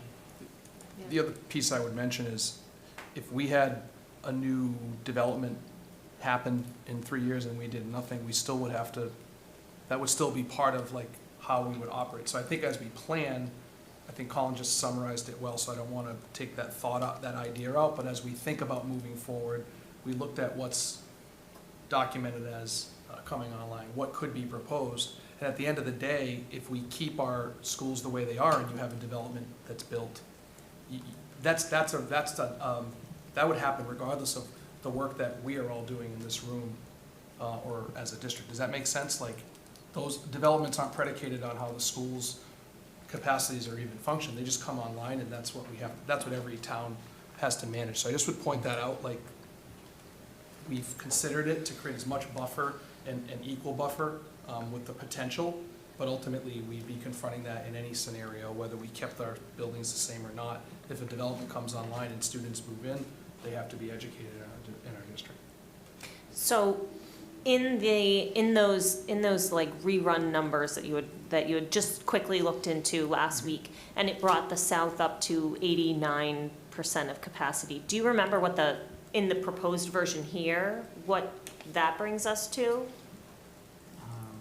want to say it's in the slides, but we wrote that in here. So, Aaron, you asking what the capacity is now? Yeah, well, in the proposed version, It's what number of students? 82% north, 78% south capacity. Okay, so it brings it up 10%. We're 10% higher on what that, closer to the With capacity the in that version. Yeah. Okay. It lessens our. Yeah, buffer. sorry, that was my question. Okay. That was my question, yeah. How much does it reduce that buffer or take away from that buffer zone? Al had it. Okay. 78. Answer. No worries. That sounds correct, but we can. I was thinking that it was in the high 70s, but I wasn't sure, and I just wanted to kind of see and then highlight what change that would bring. I trust your numbers, Al. Al's got his notebook out. I love texting, I don't want to. Al's got his notebook out, and he takes a lot of furious, small notes over there, We so. that's fine. We had the elementary teachers in for that meeting on Monday, and a question came up, and I remember I paused and I'm like, I can't answer that because I do not want to misspeak and have something, people walk out of a room and I just have said something I shouldn't say, and I felt like it was more honest to just say, I need to get back to you. But we can, I think you're right, Al, I don't want to assume you're not. Yeah, so, yeah, we're looking at 82% in the north, and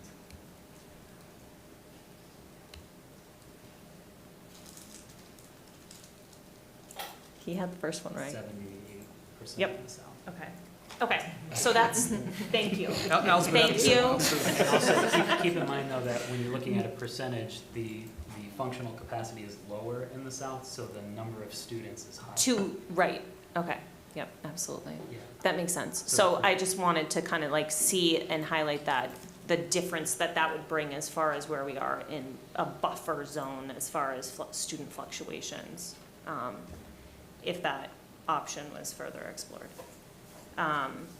So my next question is, as, you know, differences in need or population pop up between the two schools, in the current budget situation, there's not the flexibility to hire on more staff to accommodate, like, you know, we have more needs in one school or the other at this given time. How can you ensure that the elementary schools are proportionally staffed between the two to ensure that all students have the supports that they need? I can start and answer this, and I welcome anyone. But ultimately, what we plan to do is, when I mentioned last meeting around trying to build the schools from the ground up, it's taken a criterion-based approach. So we look at what are our class recommendations, class size recommendations from school committee for K to 2 and 3 to 5, and start to build it that way. And that's where you find out if there are more K students in the north, for example. You start to look at that math and say, what's the equitable distribution of teachers so that you have it equitably across the board. If you look at special education students, we have a pretty similar demographic, but if we had any other area where we're seeing a demographic difference and there is support and either staffing, materials, supplies, time, tutoring, whatever it is, you start to build a criterion approach so that equitable means different than equal. Equal would be each school's getting the exact same number of teachers for the exact same reason, where you, in an equitable distribution, you're looking at this school might have less of this type of support because they have less need based on the needs of the students, and that's how they're identified. So taking that approach is how we have looked at this from everything from student services, counseling support, instructional services, and classroom teachers, specialists, nurses, and we factor in what are our guidelines that we have, what are our state compliance laws around, you know, ratios, and what have we had as a past practice for caseload sizes and things, so that's how we build a budget. In any budget year, we start off by proposing a budget that we feel like meets the need. We have a level service budget, and maybe we had 4 last year, if you remember. So we would still be putting and advocating for a budget that we feel best meets the needs of our students. But Right. this year would be a very unique one, and Ms. Malati just assembled workbooks that need to be populated, but it all starts with a line because we have to determine the number of students and the students the profile students that will be in each building, so that we can start to build out staffing and keep the ball moving as we plan throughout the year. But the budget books are built around the new model, and they have to incorporate and gather the 3 middle schools into one. So I hope that answers your question with some detail. Yeah, thank you. Okay.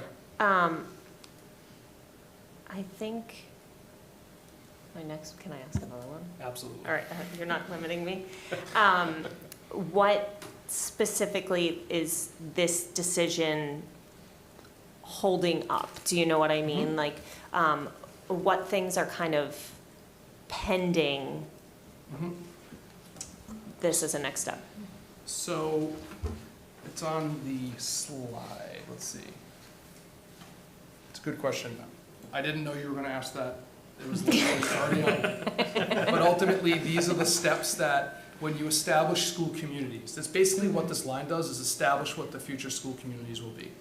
It puts students and families into schools where they know who their principal is, because we put a story map out.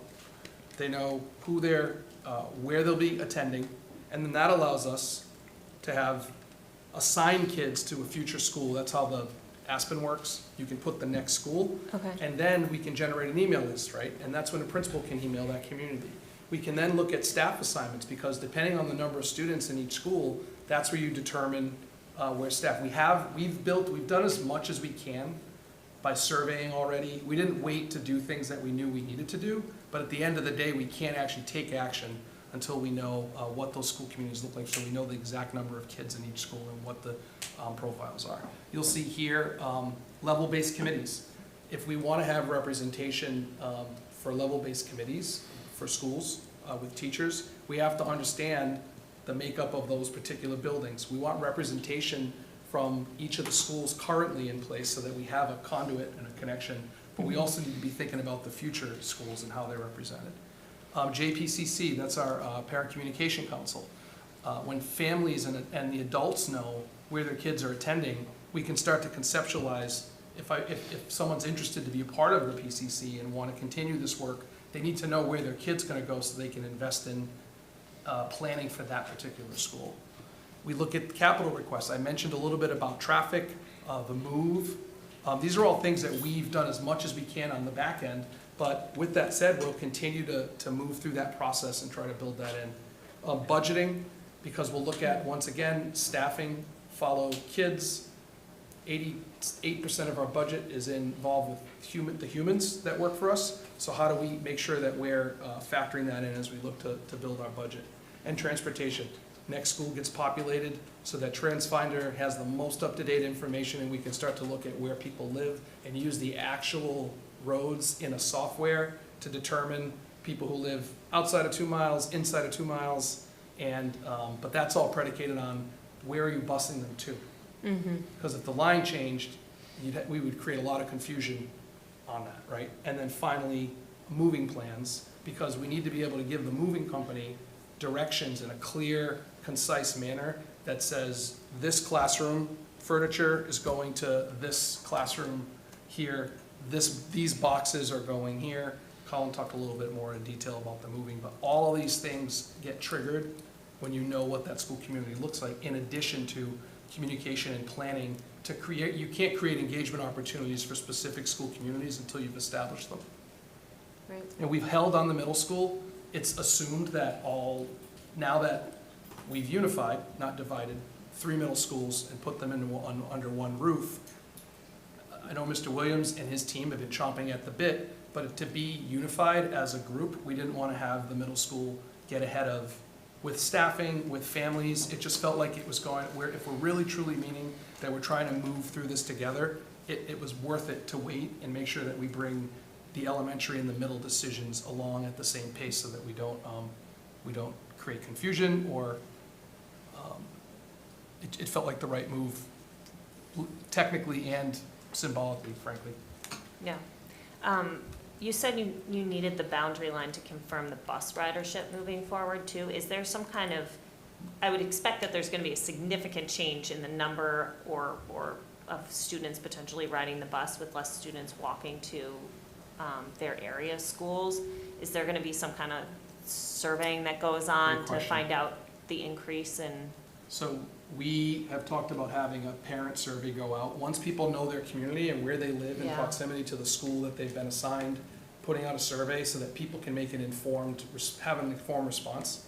And it's pre-surveying, using that as a way to kind of gauge who thinks they may ride a bus and who's not. We will still have a bus sign-up process that we've already unpacked and debriefed on how we're going to make some changes to it for the spring. We'll have a formalized bus sign-up and process in the spring, but we do want to do some preliminary fact-finding to get a sense of who thinks they may want to use the bus.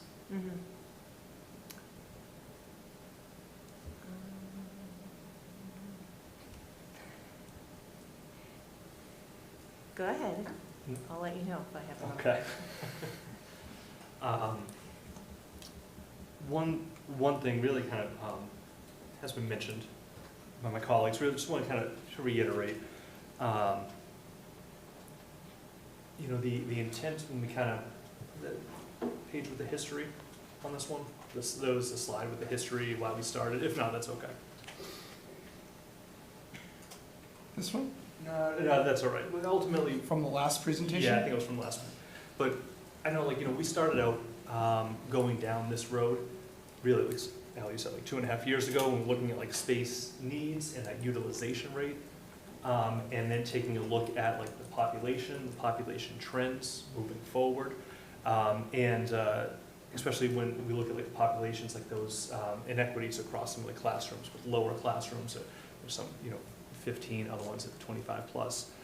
While I really appreciate and I'm glad that when we looked at some of those demographics, we didn't, thanks, and so much of it like was predicated upon that enrollment decline as well. You said, like, right sizing, utilizing the space that we have, correcting some of those size imbalances. This new path also, allows us to kind of accept those fluctuations too. That ultimately, the driving factor was enrollment. And while we certainly could have chosen just to only highlight and kind of look at that figure and kind of cut the map that we had based on that figure alone, we did want to take a look at so many other demographics. More so just to kind of be aware of them as we're moving forward. But I do think it was, the population and the population trend was really the biggest deciding factor amongst everything else. While it would be great to kind of try to find that perfect or as close to perfect, kind of match for some of those other demographics that we did highlight, I think if we're not looking at the population and that utilization rate, it's likely we're going to be right back in the seat with these decisions all over again. That this is a plan, Paul, as you kind of mentioned that, this is something that's hopefully is going to set, and that's not something that's going to have to be done as other districts will sometimes do, annually, kind of go and redistrict. Nothing's, going to be perfect, but I do, really appreciate all the work that's gone into this, but also kind of still highlighting some of those facts so we can take a look at, where we have been able to narrow that gap between the highs and the lows, but also still to look at them, to address them, and kind of be aware of them, of some of those other factors. One other point, but Erin, did you have? I would like to suggest, this is just like a suggestion as the PCCs, the joint PCC meets and all that sort of thing, that it's proposed that the elementary PCCs look at a budget share situation as they reform so that both schools can kind of equally have the opportunity to provide enrichment and extra activities for their students across the district. So just as I'm putting it out there to the room. No, and I appreciate that because it's certainly something we want to take a look at that, as we look to, provide the as equitable of an experience as possible. It's not just the classroom sizes, but the overall, K-12 experience across Franklin as well. Well, thank you for mentioning that as well. And one other thing I just want to address that, these decisions that we're doing, it's 4,000 plus students that we currently have enrolled. The decisions that we're making are for also the thousands upon thousands of kids that are going to start to come through the Franklin schools that aren't currently enrolled but will experience this new, this new normal, these new boundary lines as they kind of move forward. And it's also like the thousands upon thousands of families that we have as well. And Paul, as you mentioned, there is no perfect boundary line, there's no perfect solution, but you guys did a hell of a job as trying to get it as close to that as possible, while really kind of keeping an eye on what the intent had been from day one. So I really appreciate that. Any other questions, comments? Okay. All right, then seeing none, vote will come on the motion. All those in favor, please say aye. Aye. Aye. Opposed? Motion passes. And real quick, just before we jump to the next one, just want to, thank, again, Colin, Lucas, your entire team for putting this together, for my colleagues, school committee, for the work that's kind of gone into this, something that hasn't been done for 20-plus years. Al Charles, something that feels like you've been working on for about 20-plus years. But also, just for all of the families as well that are out there, I want to thank you, and a big thank you in advance as well. The success of this, is you're now kind of have part of that as well. Just kind of when we talked about the portrait of a graduate and who owns the portrait of a graduate. And one of the reoccurring themes was that it also belongs to all of Franklin and all of the families. So does the success of something this big and this monumental. And I really want to thank you for the next couple of months, and as we kind of transition to this new model. I know it's a lot of change, and I know this is scary all through around. But it really does present a lot of great and exciting new opportunities that I look forward to. And I want to thank everybody that's listening and everybody that's impacted, and that's a lot, for kind of coming along with this journey as we move forward. So, but with that, Lucas, and we have... Okay. I recommend consideration be given to the 25 former Davis Thayer students and their siblings enrolled in the Franklin Public Schools K-5 elementary schools during the 25-26 school year. Okay. Is there a motion? I move to give a one-time school choice exemption to the 25 former Davis Thayer students and their siblings enrolled in FPS K-5 elementary schools during the 25-26 school year. Is there a second? Second. All right. Now for questions, comments, deliberation. Start down this way. How many additional families are there from Davis Thayer that had siblings that maybe have now gone on to middle school or higher, but there are still remaining siblings within Keller at the moment? So the backwards plan, we've identified 25 fifth graders. Yep. Who were part of Davis Thayer, we presented on last week. Mm-hmm. We've identified 11 siblings. Of those fifth graders? Of the fifth graders. Okay. In addition, Colin, do you want to share the number you have? She's asking about non-fifth grade siblings who are still enrolled in elementary school who are from a family from the Davis Thayer closure. We've been operating off of 9, a number of 9 that we would need to verify. But Okay. that was shared, but I think we just want to verify. But I think it's a good starting point for us to work to continue this conversation off of.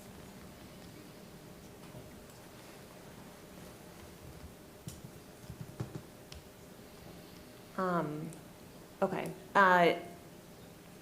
With that information still being verified, I was hoping to, I don't know how to make a motion. Can I make a motion? You can do whatever, yeah, you got the floor. To also make that allowance for those 9 families if it is within the capacity of the school to include them in the allowance? So to summarize, the 25 students, the majority are of South. We didn't include the number because it gets too specific. Right. 25 fifth graders, their siblings, and does that include obviously, I think I know that, I just want to be clear. The 25 fifth graders and Yeah. their siblings. Okay. I watched it. The 25 fifth graders Mhm. and their siblings, Mhm. and additional siblings of DT kiddos who maybe have now gone on to middle school, but still have siblings that are remaining within the Keller building. But those are the families that were originally impacted by the closure of the school. So the distinction being, I just want to clarify. Yep. The distinction being a family who's already experienced a move due to school closure, and including Yes. and considering the families, I just want to be clear, is that what you mean? Yes. Can we clarify the language for the record, just to make sure, because I think this is important. Yes, absolutely. Paul's going to pull together clear language next to me. So I think So it's a Yeah. motion to amend, correct? Yes, Okay. yes. Sure Um, is. Just to kind of tack on to that point, in addition to the students enrolled in the 2025-2026 school year who are immediate family members of students who are directly impacted by the DT closure are to be included for consideration along with the 25 former DT students who will be fifth graders and their families at the start of the 2025-2026 school year. I didn't write all that down, but I'll send it to yeah, you. that's okay. I think I understand the sentiment. So just as you just described it, to start the 25-26 school year, the Davis Thayer, it's basically the Davis Thayer families who remain, who are impacted due to the closure, correct? Yes. That's the short version. Who would be enrolled Who have children enrolled, enrolling. kindergarten and up. Okay. Yes. Second. Hold on one moment. Do we have, is there like a discussion, a tweak with the language, or a debate, Al? Yeah, just a debate, so Okay, I'll hold off. So then, all right. Yeah. So then, anybody but Paul to second that one, just because it's a combo amendment. Is there a second? Second. Okay. So then now, debate on, just on the amendment right now. Christina, I'm so sorry. Well, all right. So far? All right. So, debate on the amendment to expand the school choice consideration now to the families. Exception, not school choice. Exception. It's the exception to the boundary line. Yes. Just to be clear, because if a new person moved into that address, it's not a it's basically, it's an exception to the line you just voted on. Yeah. Just for clarity. No, appreciate that. Of the DT families that experience, that kind of had been moved with the closure of Davis Thayer. Yes. Okay, so Ally had. Yeah, so I guess just clarity. So we're saying it's a family that had a student enrolled at the time of the DT closure. Yes. So if somebody had moved in to an address that was in DT area the year after, they are not in this. No. Okay, awesome, so that's one, so thank you for that clarity. And the second part is, if I am one of these families that are exempt, and I have somebody that's in pre-K today, or we'll say, yeah, pre-K, and they start in school 2 years, they are not exempt. It's for students that are actively enrolled, is that what we're So in my pre-K student will start kindergarten next year. So I Okay, would fine, consider fine. anybody who's Daycare. starting kindergarten from the beginning of next school year, right? Mm-hmm. 2025, 2026 school year. However, Kindergarten or up. Language is they have to be enrolled. however, if I have we'll say a first grader now, Yes. that is now exempt, Yeah. and I have a 3-year-old that will be going to school in 2 In years. several years. That child will not be exempt. That's the way it's worded. With That's the way it's worded. Okay, so there would be a split at that point where one child would have to go north and one would go south, or vice versa. I just want to make sure that Yeah. I feel like what the thing is, what we've done by we, it's the school committee as a body in the past Yeah. has not looked at it holistically. Mm-hmm. And I don't want us to get into a space where somebody comes back and says, you promised my child could go here, but Yeah. this child was not in schools, and Yeah. it's, I just want to make sure that it's clear and everybody is on the same page. Yeah, absolutely. So I think keeping it narrow here also eliminates some of the confusion around, so like to your point, if someone had a child who was at DT when it was closed and they have an infant who's like 1, Mhm. at that point, by the time they get up to kindergarten, it's basically that window is pretty extreme. So we're trying to cut it off as just students who would be enrolled next year. Okay, I understand, but I just want to make sure that the language is clear and there's no coming back, because at this point, I feel like there's been a lot that's been happening. And Yeah. I think I don't want to talk about DT and movement after this is done. I feel like I don't want any of the future school committee members to have Yeah. to be, I want it to kind of button this That up that's the, and make sure that. that it has an end point, right? Exactly, Yeah. exactly, and it's clearly documented. That's my only, and that's kind of it's an Yeah. edge case, and I understand that, and it's probably not, there's probably not many that have children, but who knows, and I just want to Yeah. make sure that we cover our bases now, that's all. Yeah, absolutely. Do it right the last time.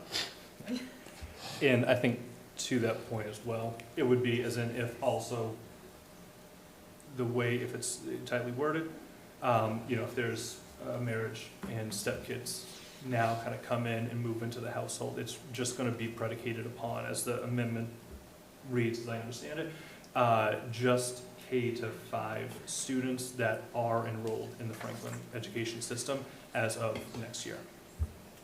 That's how it's worded. Yes. Dave? Yeah, so just clarity, just so I understand what the difference is with what you're trying to amend versus the original motion. So you're saying essentially younger siblings that didn't go to DT but are in K to 5 next year, but were younger siblings of someone who did go to DT is now in middle school. Is that, am I understanding that correctly? Yes, so let's say a 6th, 7th, 8th grader who was a DT student and got moved over to Keller in the redistricting now has younger siblings who are in 1st, 2nd, 3rd, 4th grade at Keller, that they are also given that allowance to stay within the Keller district or the North school until the time that they move on to middle school. Okay, so they're students that are at Keller now, they would stay at, okay. Yeah.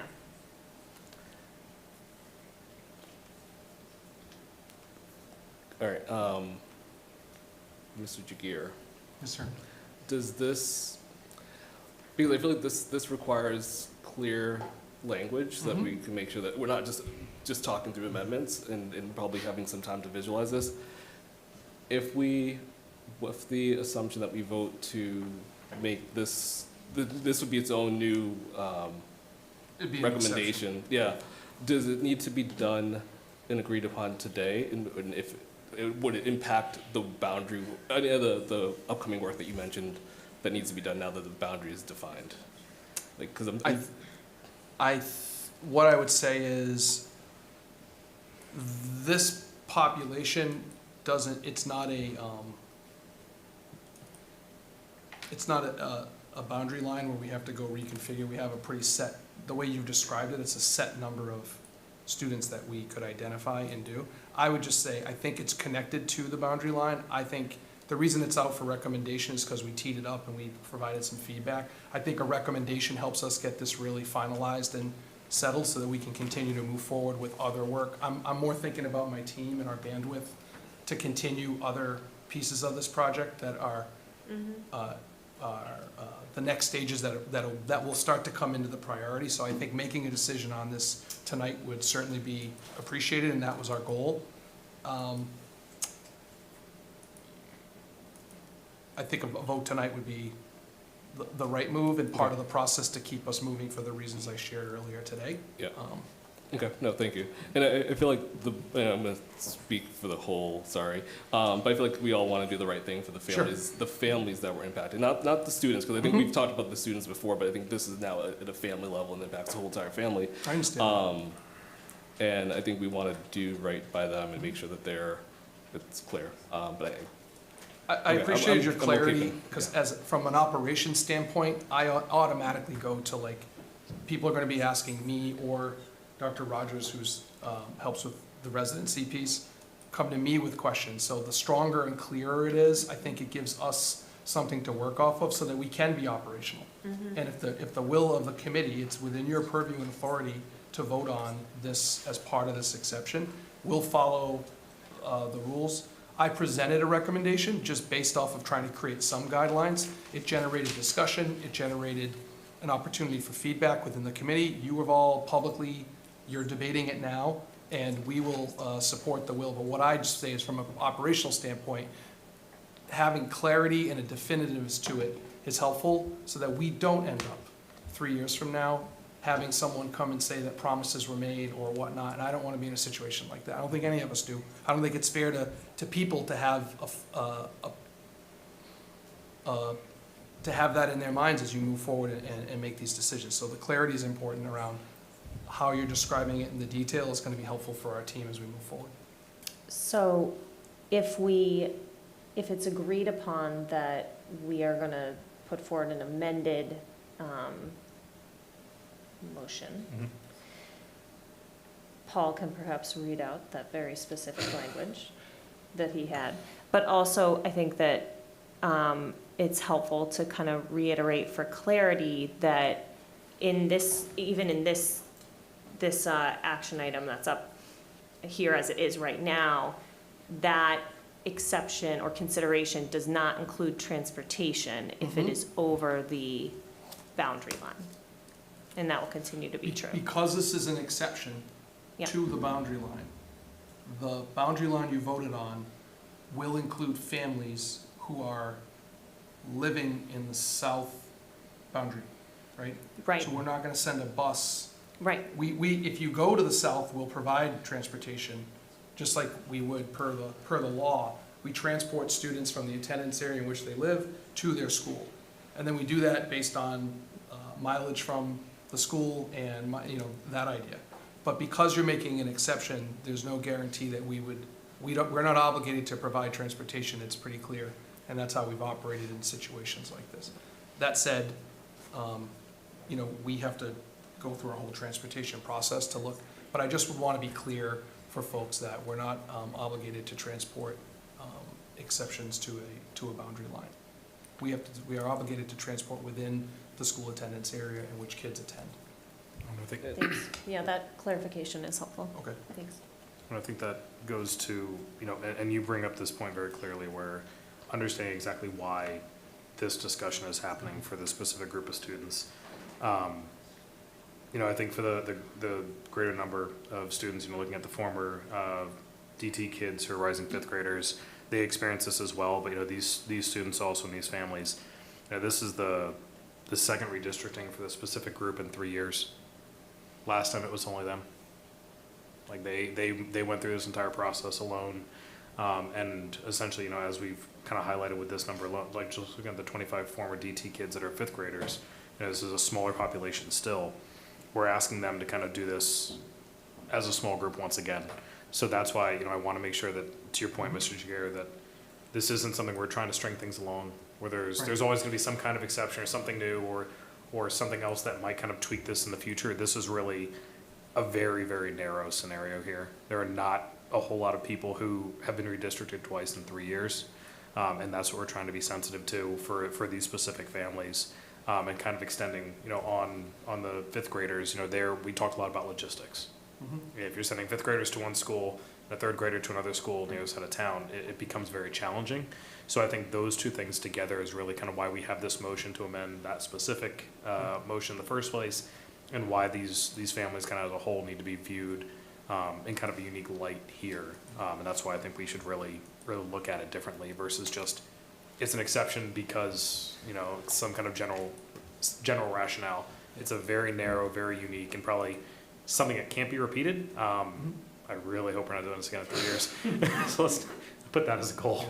But that's what I really want to make sure people in the community also understand, is that the narrowness of this also limits, in the future, not really seeking out exemptions to follow in this, because it's not happening again. I'm big on systems, you've heard me say this, and then also a common question I always ask my team is like, what are the distinctions when you make a big decision? And I have to deal with this a lot on a personnel level, is what's the distinction, and how do I look at the person today and the person in the future who asked me the same question? And how do I look at my answer and what it's been in the past, right? I think you have to kind of think that way when you're thinking about big decisions like this. It's like, what decisions have occurred in the past that you've made?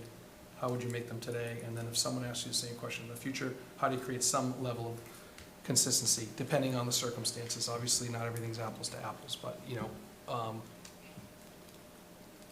yes. So if you vote for an exception as you discussed or amended, and I don't know what the latest version is, but it might be worth just looking at, because if it's okay with the committee, I'd like to, if I hear something that's not clear to me, or if I think, or if anyone from the team, it would be helpful for us to maybe ask and maybe have us talk a little bit further about what detail may be needed. Does that work? I'm agreeable. So read it out. Whose motion is this? Yours or mine? You're the note keeper over there.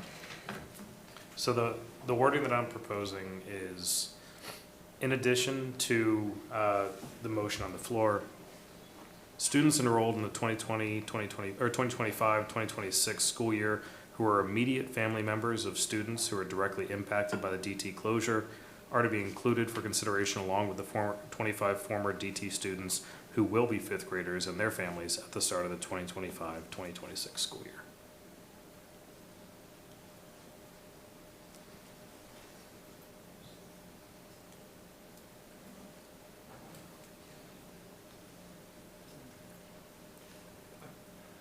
This is recorded too, so we Yeah. can go back to it. Well, I'll wait for pins to stop moving too. I know everyone's taking some great notes, but then make sure everybody else has opportunities to ask questions and comments too.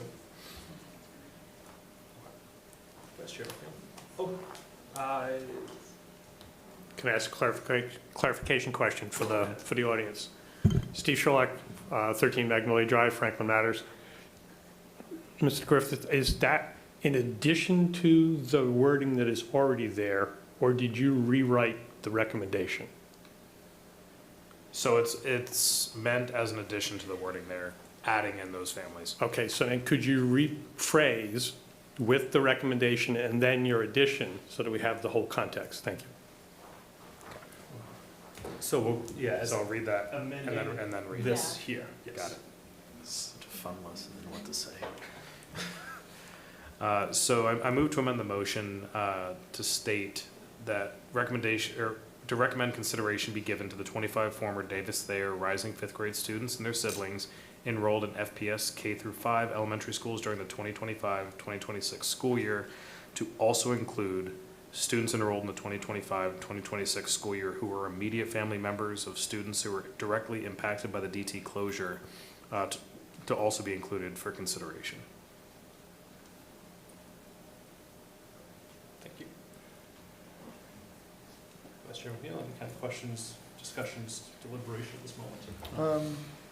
No, so essentially the logic is we don't want the families, the families themselves that were impacted wants to be impacted at the end because, I just want to just expand upon your reasoning behind this because I really appreciated hearing from the community regarding the 25 fifth graders who were in DT, and originally we were only considering them and then any younger siblings that they would be split, one going to the north, one going to south, and that just would create a logistical nightmare. But now we're expanding it to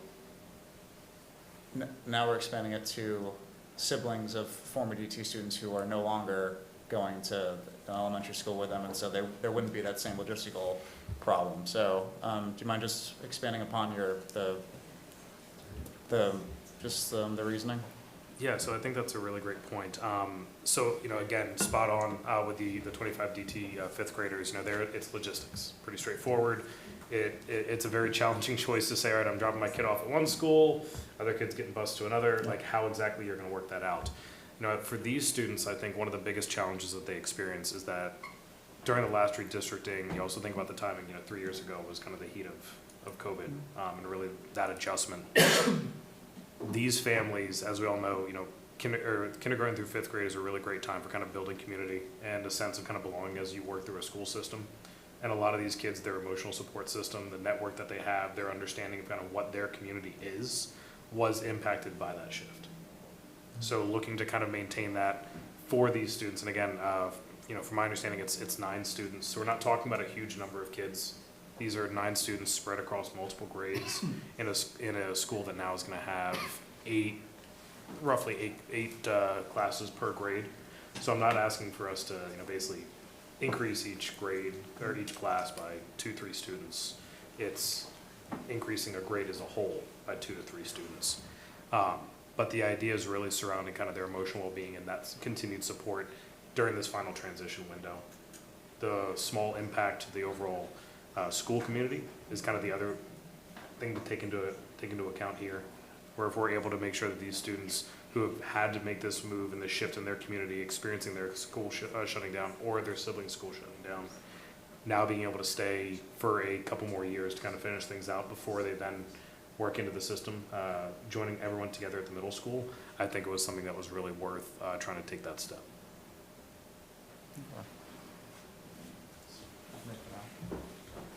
Yeah, you said the transportation is not guaranteed for the entire 25 plus 8 students or only for 25 students? The policy is when if a student is attending a school outside of their attendance area, the responsibility to transport the student falls to the family to transport. So it's not available for the, it's not guaranteed for the 25? It's not guaranteed. No.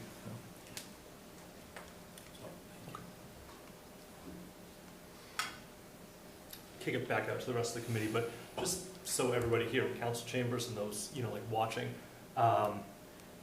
you really do the absolute best that we can to kind of listen and look at the overall picture, but then also, the individualized, students as well.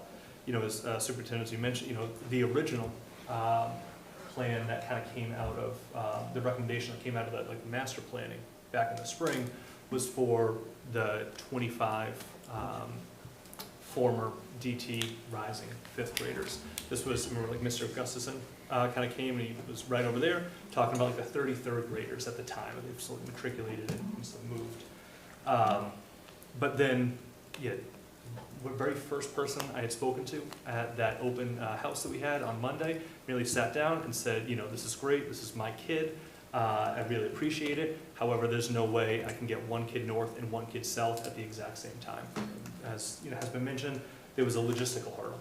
And again, so we kind of looked, and superintendent, I really greatly appreciate, right out of the gate, you kind of looked to expand to include the siblings for that, to kind of overcome that logistical hurdle. None of the decisions that we make are ever done in a vacuum. We listen to, everybody who reaches out to us. I haven't been able to go on a bike ride with my son in about a month without somebody stopping me in the neighborhood to give me their input on these maps and these decisions. I think now finally he's going to fly as he doesn't have to wait for me chatting with the neighbor. But I really do appreciate everybody who has come along, with us along this ride, and hope everybody kind of sees that. These really are truly decisions that are kind of deliberated and discussed publicly out in the open, and we're all listening to everything that's kind of coming to us. So I appreciate everything that has been said, and as Paul, as you mentioned a couple of times, the manner in which it's been said as well. But questions or comments? Any other questions, comments, deliberation right now?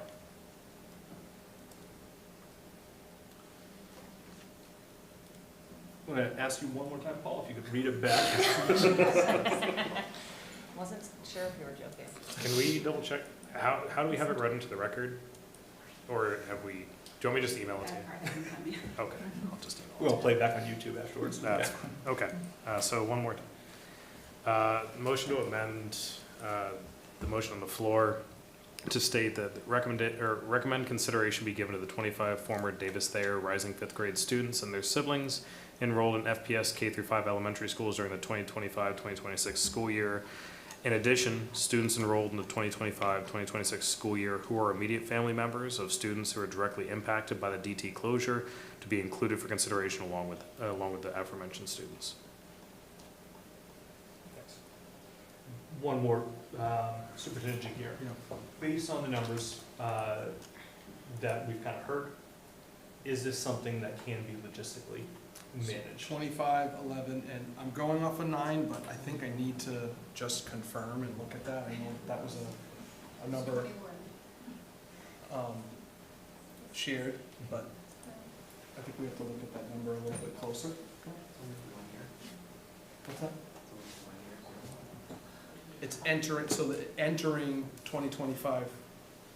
So, yes, the idea is that this is kind of a perpetual, it's not next year and then guess what, you're changing anyway. It is really, it's setting the tone for the students who are enrolled next year to then have that choice. Once that choice is presented, it is that shift kind of permanently. We're also not going to jump back and forth like each year. Please no. Until whoever is entering kindergarten is. If they choose to go Yep. north, they stay Yep. north. Can I ask a question? Please, Do you mind, Chris. just as residency person? As long as it's not to read it again. I want to ask you to read it. So, just by way of example, So if there's a current, say, 8th grader, I think that this was brought up. So a student that was at DT Mhm. moved to Keller. Mhm. Now that student is currently in 8th grade, Correct. let's just say. Then that student has a sibling who's entering kindergarten for the 25-26 school year.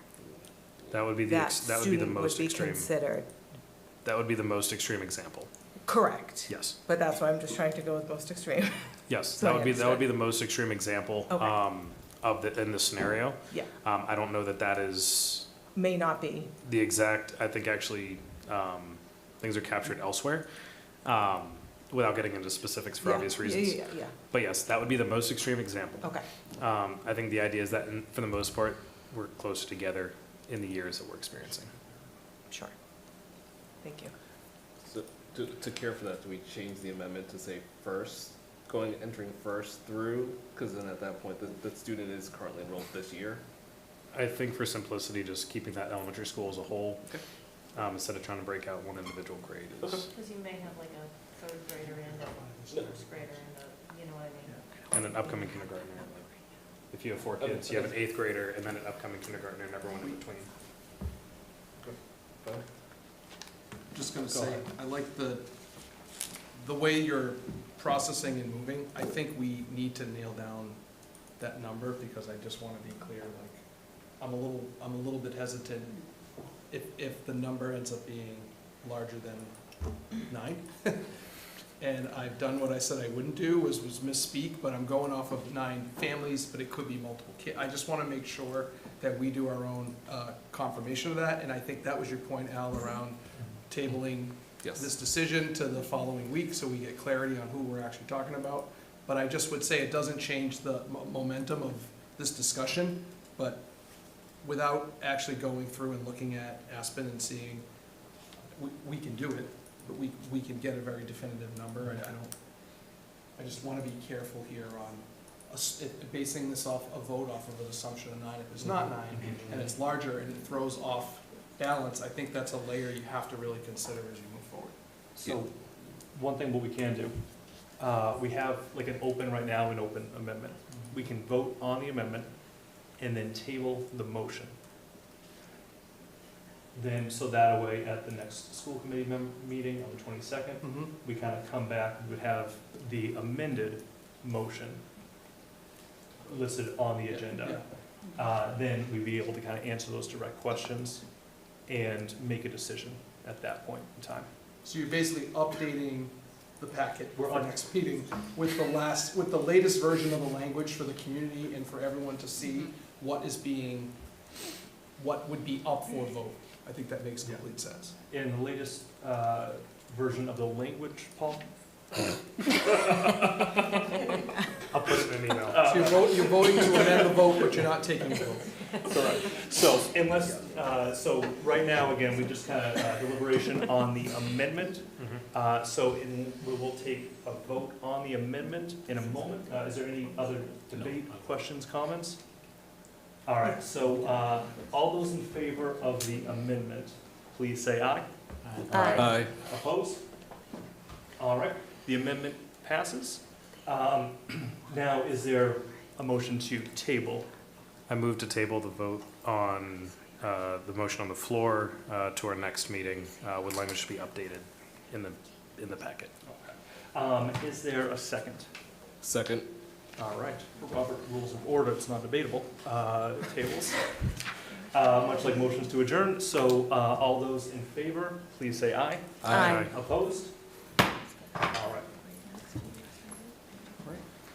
So we'll bring that back next meeting, we'll put it in the packet, and then we'll share that data as well, so that we can be really clear on the number we're working off of, to create more clarity and definitiveness to what the scenario is for you to take a vote on. So from a clarification perspective, you know the families that would be in question.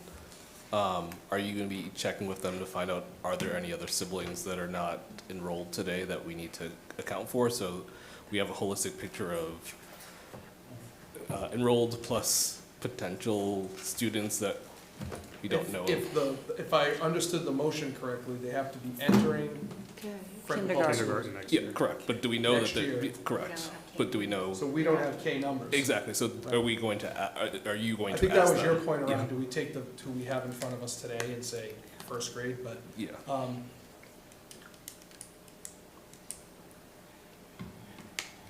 we have to do more analysis. Yep. We will do everything we can to provide as much clarity to this topic as possible, based on what we can gather and gather.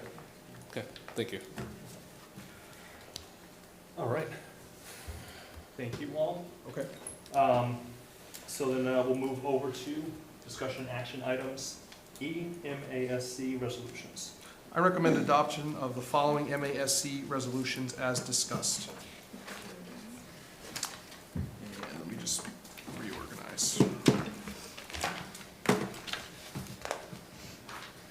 Do I have to read these straight through, or do I do reference the topic? I can't remember how we've done these in the past. Or therefore be it resolved? I gotcha. No, just the MASC resolutions and just the title. Okay. I recommend adoption of the following MASC resolutions as discussed. Increase compulsory attendance age. Safe storage of firearms. Aligning taxing authority with the required local contribution. Fully adjusting Chapter 70 aid for inflation. And equitable funding for non-regional school districts with high transportation costs. Thank you. Is there a motion? Move to adopt the following MASC resolutions as discussed. Increase compulsory attendance age, safe storage of firearms, aligning taxing authority with required local contribution, fully adjusting Chapter 78 for inflation, and equitable funding for the non-regional school districts with high transportation costs. Is there a second? Second. All right. And real quick, just as a kind of like overview, this is from the MASC. Various school committees put together certain resolutions that then kind of oftentimes get voted on, and if approved kind of collectively, then we'll kind of get petitioned to the State House. Discussion, questions, deliberation. All right. Seeing none, vote will come on a motion. All those in favor, please say aye. Aye. Opposed? That was a lot faster. All right, discussion only items, staffing update. We have a staffing report from Mr. Strolazzi, our Human Resources Director. As of October 8th, we filled 63 positions. We currently have 3 teaching vacancies, 5 ESP vacancies, 10 non-union, which include 3 of the added non-union positions. So you can see in your packet more clarity. I would encourage the community, if they're interested, to apply or share the postings that we have online for job opportunities. Please visit the Franklin Public Schools website, and you can see some of the available positions that exist within our school at the elementary, middle, high, and even multi-level, depending on the positions. So there's permanent subs are included in there, like substitutes that we have within the building, personal care attendants, interventionists, activity monitors, van LPNs, very, very unique role, and special education teacher, and computer science teacher. Any questions, comments from the committee? Yeah, I do. Yeah, please. So, I don't recall the last time we've, like, this far into the year that we've still had such a large list. When does the district just say, we've been managing without this and we're not going to backfill? Like, what's our? Usually around budget season, we start to determine, every year we take a close look at the resources we have, what have we used. Sometimes we also have positions open where staff members have taken on additional responsibilities. So if we could fill the position, we will. Sometimes the hiring season in the spring is prime to fill positions. So we don't give up, but we ultimately have to also reevaluate positions that we have. I can tell you that given what we've been through with our budget, we've advocated for the positions we feel we need. It's been very difficult not to fill, and I think what happens is this work gets redistributed amongst leadership, amongst other staff. And in some cases, we'll have folks like at the high school take on additional courses where we work with them, we work with the union to create, where if they had a free period, they're now teaching an additional math class, for example. And we do that, but ultimately we try, that at least puts a licensed teacher in front of the student in a particular content area. But you're ultimately wanting to fill positions and have full-time work for educators. So where I just was talking to an HVAC company today about their work and how it's taking them twice as long because they have less help, and it seems like it's across many industries. So we are trying our best to fill and maximize the positions that were approved and funded through the budget, but we've definitely had struggles with these remaining teaching positions. Okay, and then follow up, and so thank you for that. Is the remaining open positions due to a lack of applicants, or is it a lack of qualified applicants? Mostly it's a lack of applicants, but when we've had such small pools, there have been times where we haven't found a qualified applicant, so we don't bring them on board after vetting them. And we screen every applicant. Every applicant that comes through, we screen the resume, we go through it.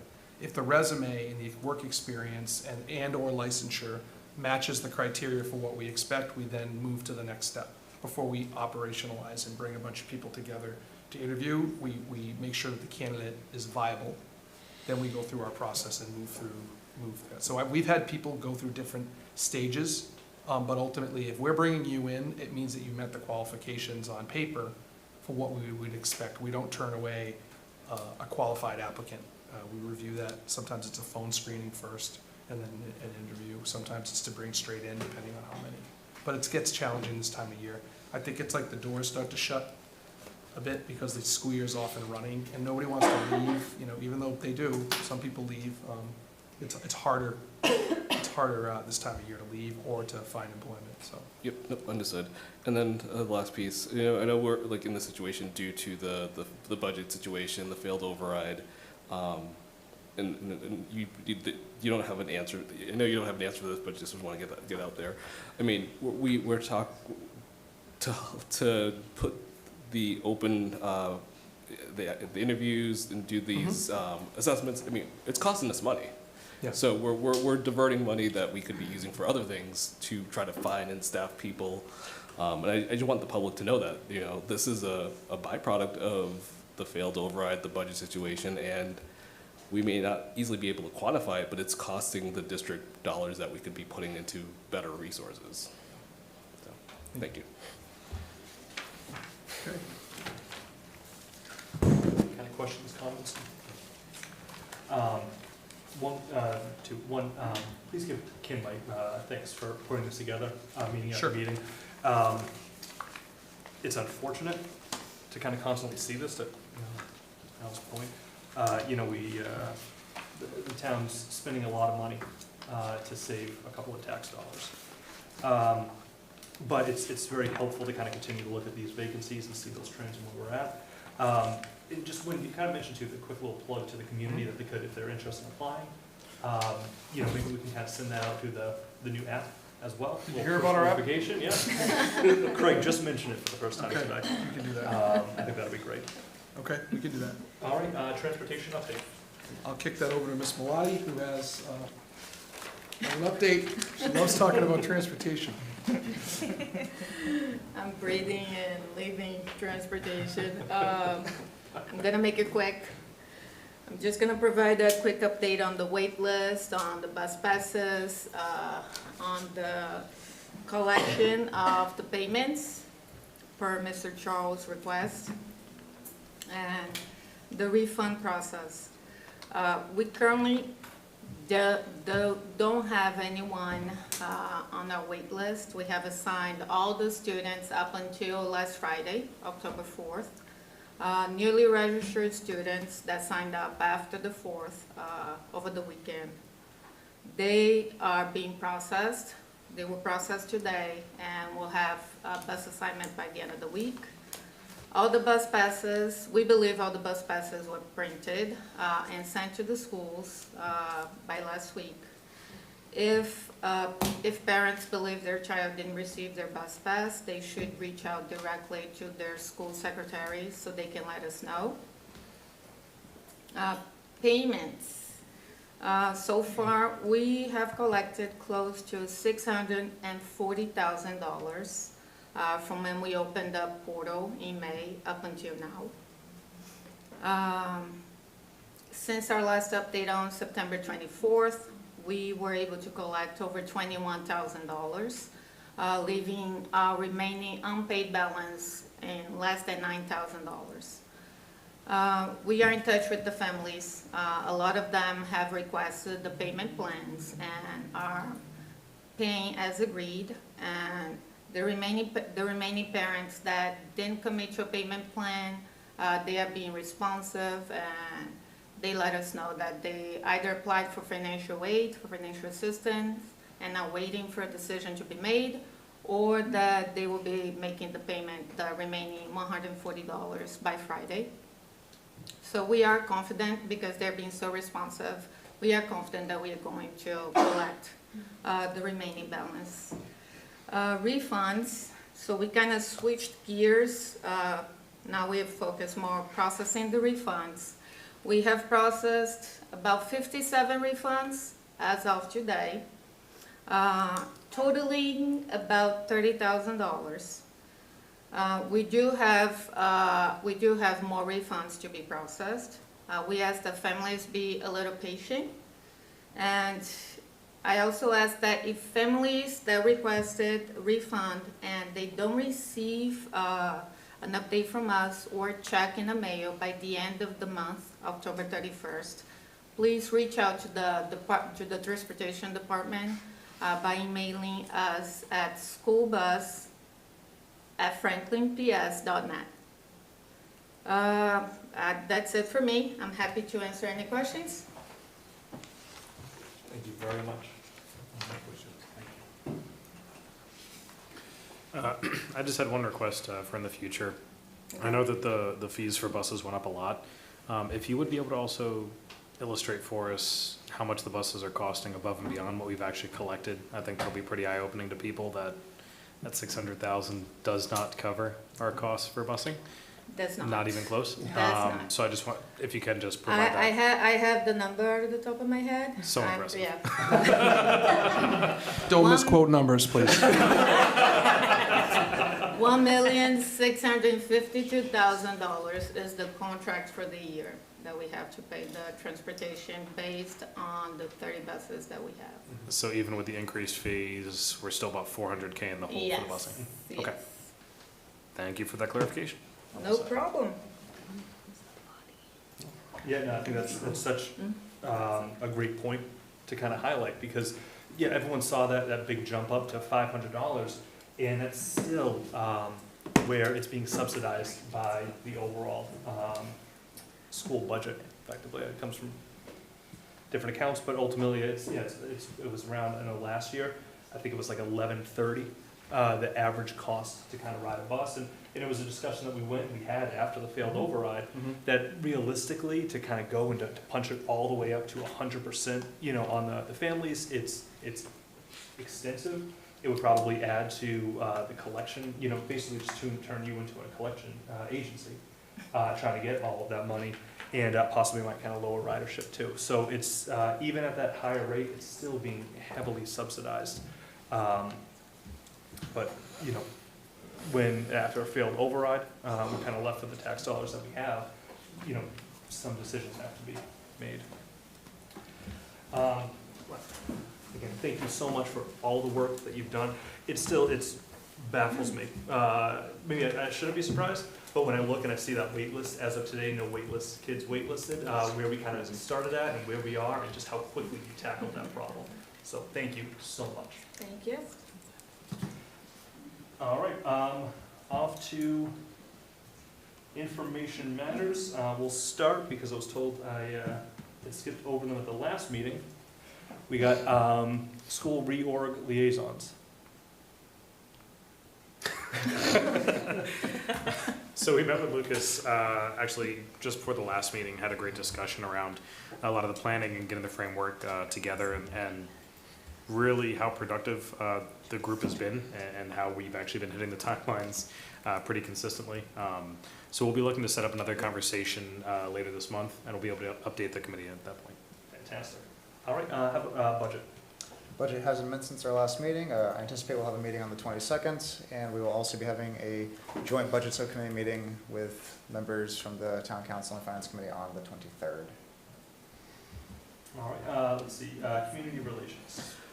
Our next meeting is on the 15th, a week from today. It'll be our first meeting. We're waiting on the, well, not waiting on anything. We're going to be talking about the app and how we can use that for the newsletter, as we have not sent a newsletter out yet, since we didn't want to do the old format. We want to go in the app the first go round, and then just really talking about our goals and what's to come for this year. All right, and joint PCC. Joint PCC, so as Mr. Jagir had mentioned, one of the things that was dependent on the boundary lines, an action was the joint PCCs to talk about what they're going to do coming forward for the next year. So now that the boundary line vote has been done, we'll meet on the 15th. We'll talk about the distribution, the new structure of the PCCs and what they envision, and to Ms. Gallagher's question earlier, how they want to plan on distributing the funds. So it'll be up to them to come as a collective group and talk it through and define what that looks like. That's fantastic, thank you. Yeah, I think there's a lot of benefit to that collective balances that kind of provide that equity across the district, so thanks for bringing that up. Let's see, policy just met a few hours ago, discussed non-discrimination and harassment updated policies. There'll be 2 that are coming to the school committee on the 22nd for a first read, and then a couple more starting to kind of scatter around for the next couple of meetings. Next one on November 12th for policy. Let's see, school wellness advisory, SWAC. Yeah, this morning SWAC, let's kick off meeting at FHS. And we had a nutrition and physical education group has been formed. We discussed all these, developed a framework. The next meeting will be on December 10th. We solidify those plans. And the great news is SWAC has been recognized, Franklin has been recognized by the Department of Education as a champion. And it's among the 43 other cities in Massachusetts. So because we completed all the complaints for a long time, so we had a little banner on the school premises as well. That's fantastic. All right, how about mental health and well-being? We met this morning. We talked about our goals and action steps for the coming school year, and our next meeting is November 12th. All right, terrific. Perfect, I think that hits on all of those. Moving on to consent agenda.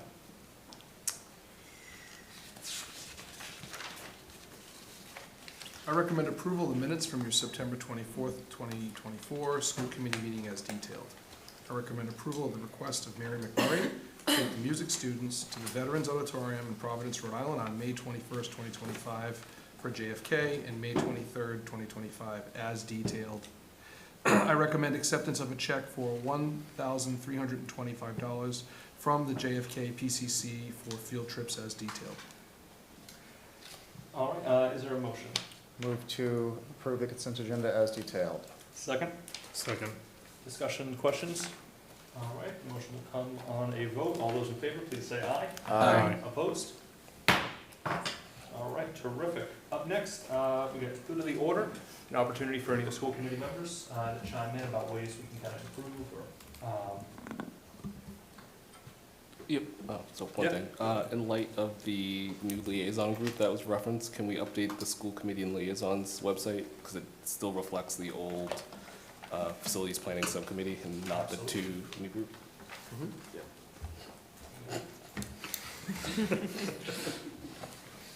Thank you. And there was one other thing, Erin, we had something I wanted to mention, actually, we discussed a policy. Did you discuss it at policy? We did toss it over. Yeah, so I just would like to suggest that the policy subcommittee examine bus times and set standards for the maximum busing times that, you know, we would be looking for on an average day. Obviously considering that sometimes you have ice and things like that, so, but on your average school day. And I think we had added that to, perfect, because there are, Ms. Morano, there are some already for the specialized programs and the specialized like transportation. is that Specialized correct? transportation for out-of-district students cannot be over an hour Okay.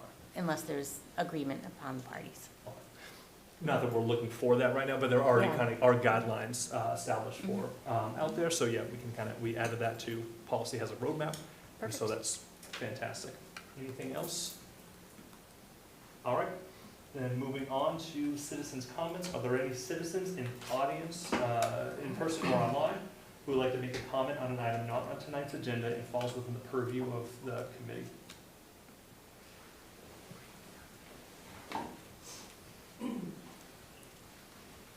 I'm going to make this really quick because I've bothered the heck out of all of you We'll for just say, enough name, time. address, and Sorry, Yeah, not even okay. miles off 35 Reed Street. I just want to say a blanket thank you to all of you who have taken the time to talk to me, to make this consideration, to keep in mind the new amended, hopefully passed policy for these unofficial 9 extra DT families out of 2,000 students, who are the only ones who have gone through a redistricting already in this town. So it means the world to me, and I just thank you for going out of your way, some above and beyond, to just listen to the community and do what is right. Thank you. Thank you. Yeah, Steve Sherlock, 13 Magnolia, reporter for Franklin Matters, Franklin News. Since there wasn't a whole lot of applause with this historic move and approval, now granted, you only done part of it, but it's a minor part that's left to do. Thank you. It's taken a long time, a lot of work, still work to be done, but thank you. Thanks. And any other individuals online? All right, new business. New business, you will take a vote next meeting on the exception to the Davis Thayer families as proposed and amended. We'll update the packet to reflect the latest language. We will also provide you with the October 1st enrollment report, which we do every year. That's what's used to drive Chapter 70 funding, all of those pieces that we look at across the state. So every district is required to take attendance, get accurate numbers, and that's what you submit. So the October 1st report. It also will include other information around trends that we see around enrollment within the town of Franklin, within the Franklin Public Schools. And I believe that's the majority of the meeting. I may have a few other pieces that we can add and talk and promote and post, but I think those will be the big pieces. All right, terrific. So now, finally, we'll be adjourning to executive session and will not be returning to open meeting pursuant to